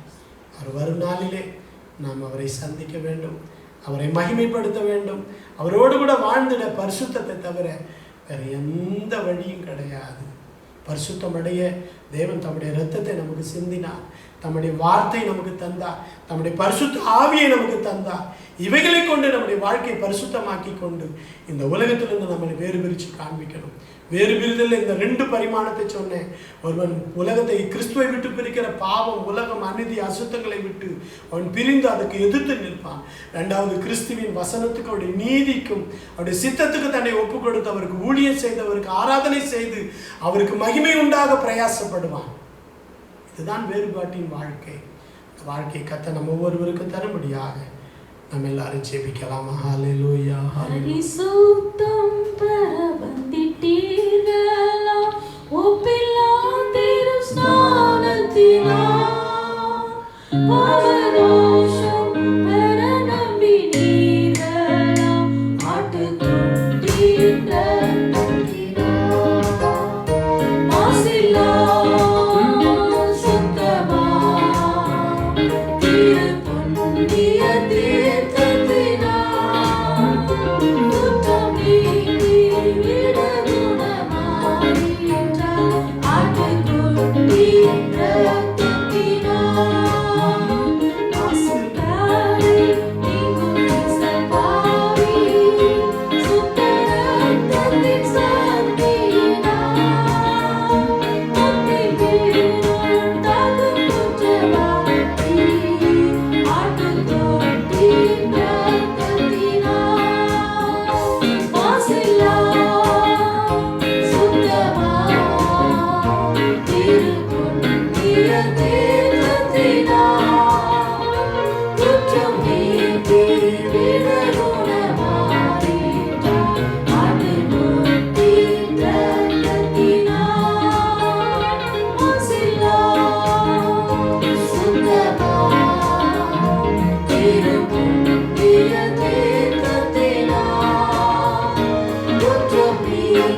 ஜெபத்தில் எல்லாரும் ஒருமனப்படுங்க.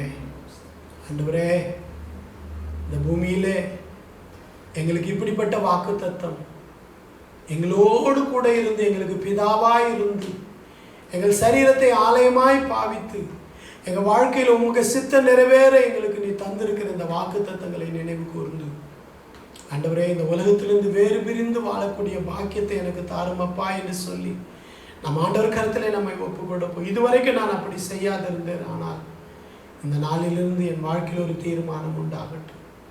இந்த உலகத்தையும் பாவத்தையும் நேசிக்க நான் இனி போக மாட்டேன். இனி நான் தேவனுடைய பிள்ளையாய் ஜீவிப்பேன் என்று சொல்லி நம்முடைய வாழ்க்கையை நாம் தேவனுக்கு ஒப்பு கொடுப்போம். இனி காலம் செல்லாது. கர்த்தராகிய இயேசு கிறிஸ்து சீக்கிரம் வருகிற காலம். அந்த காலத்துக்கு முன்பாக நாம் இந்த உலகத்திலே நாம் தந்த காலத்திலே அவருக்கு ஒப்பாக நம்மை பரிசுத்தமாக்கி கொள்ள வேண்டும். அவரை சந்திக்கிறதுக்கு ஏதுவாக நம்மளை சுத்திகரித்து கொள்ள வேண்டும். அதற்கு தேவன் காலங்களையும் நேரங்களையும் தந்திருக்கிறார். அதை நாம் உண்மையாய் பயன்படுத்த வேண்டும். நாம் ஜெபிக்கலாமா? எங்கள் அன்பின் பரலோக பிதாவே, உம்மை ஸ்தோத்திரிக்கிறோம். நீ தந்த வார்த்தை உடைய பிள்ளைகளுக்கு சொல்லியிருக்க ஆண்டவரே. ஆண்டவரே, இப்படிப்பட்ட வாக்குத்தத்தங்கள் நமக்கு உண்டாயிருக்கிறபடினால் ஆவியிலும் சரீரத்தில் உண்டான அசுசி நீங்கள் நம்மை சுத்திகரித்து கொண்டு பரிசுத்தமாகுதலை தெய்வ பயத்தோடு பூரணப்படுத்த கடவோம் என்று சொல்லி இருக்கிற வார்த்தையின்படி நீர் எங்களோடு கூட வாசம் பண்ணி எங்கள் ஜெபத்தை கேட்டு எங்களுக்கு சந்தோஷம் மகிழ்ச்சியை கொடுத்து இந்த பூமியில நீர் எங்களோடு கூட இருக்கிறதை இந்த உலகம் அறிய உடைய பிரசன்னத்தினால் நிரப்ப நீர் சித்தமுள்ளவராயிருக்கிறீர். ஆகினால் இந்த பூமியிலே நாங்கள் எதற்காக அழைக்கப்பட்டோம் என்று, நாங்கள் ஆண்டவரே அசுத்தத்துக்கு அல்ல பரிசுத்தத்துக்கு என்று அழைக்கப்பட்டோம். ஆண்டவரே, நாங்கள் பரிசுத்தம் உள்ளவர்கள் ஆக வேண்டும் என்பதே உங்களுடைய சித்தமாக இருக்கிறது. ஆண்டவரே, இந்த பரிபூர்ண சித்தத்துக்கு எங்கள் வாழ்க்கையை ஒப்பு கொடுத்து ஆண்டவரே, நீர் வருவீர் என்று நம்பி இருக்கிற நாங்கள், உண்மையில் இப்படிப்பட்ட நம்பிக்கை வைத்திருக்கிற நாங்கள் ஒவ்வொருவரும் நீர் சுத்தமுள்ளவராக இருக்கிறது போல நாங்கள் ஒவ்வொரு நாளும் எங்களை சுத்திகரித்து கொண்டு எங்களை பரிசுத்தமாக்கி கொண்டு வாழ நீர் உதவி செய்வீராக. ஆண்டவரே, நாங்கள் ஆவிக்கேற்றபடி நடந்து கொண்டால் நாங்கள் மாம்சத்தின் இச்சைகளை நாங்கள் நிறைவேற்ற மாட்டோம்.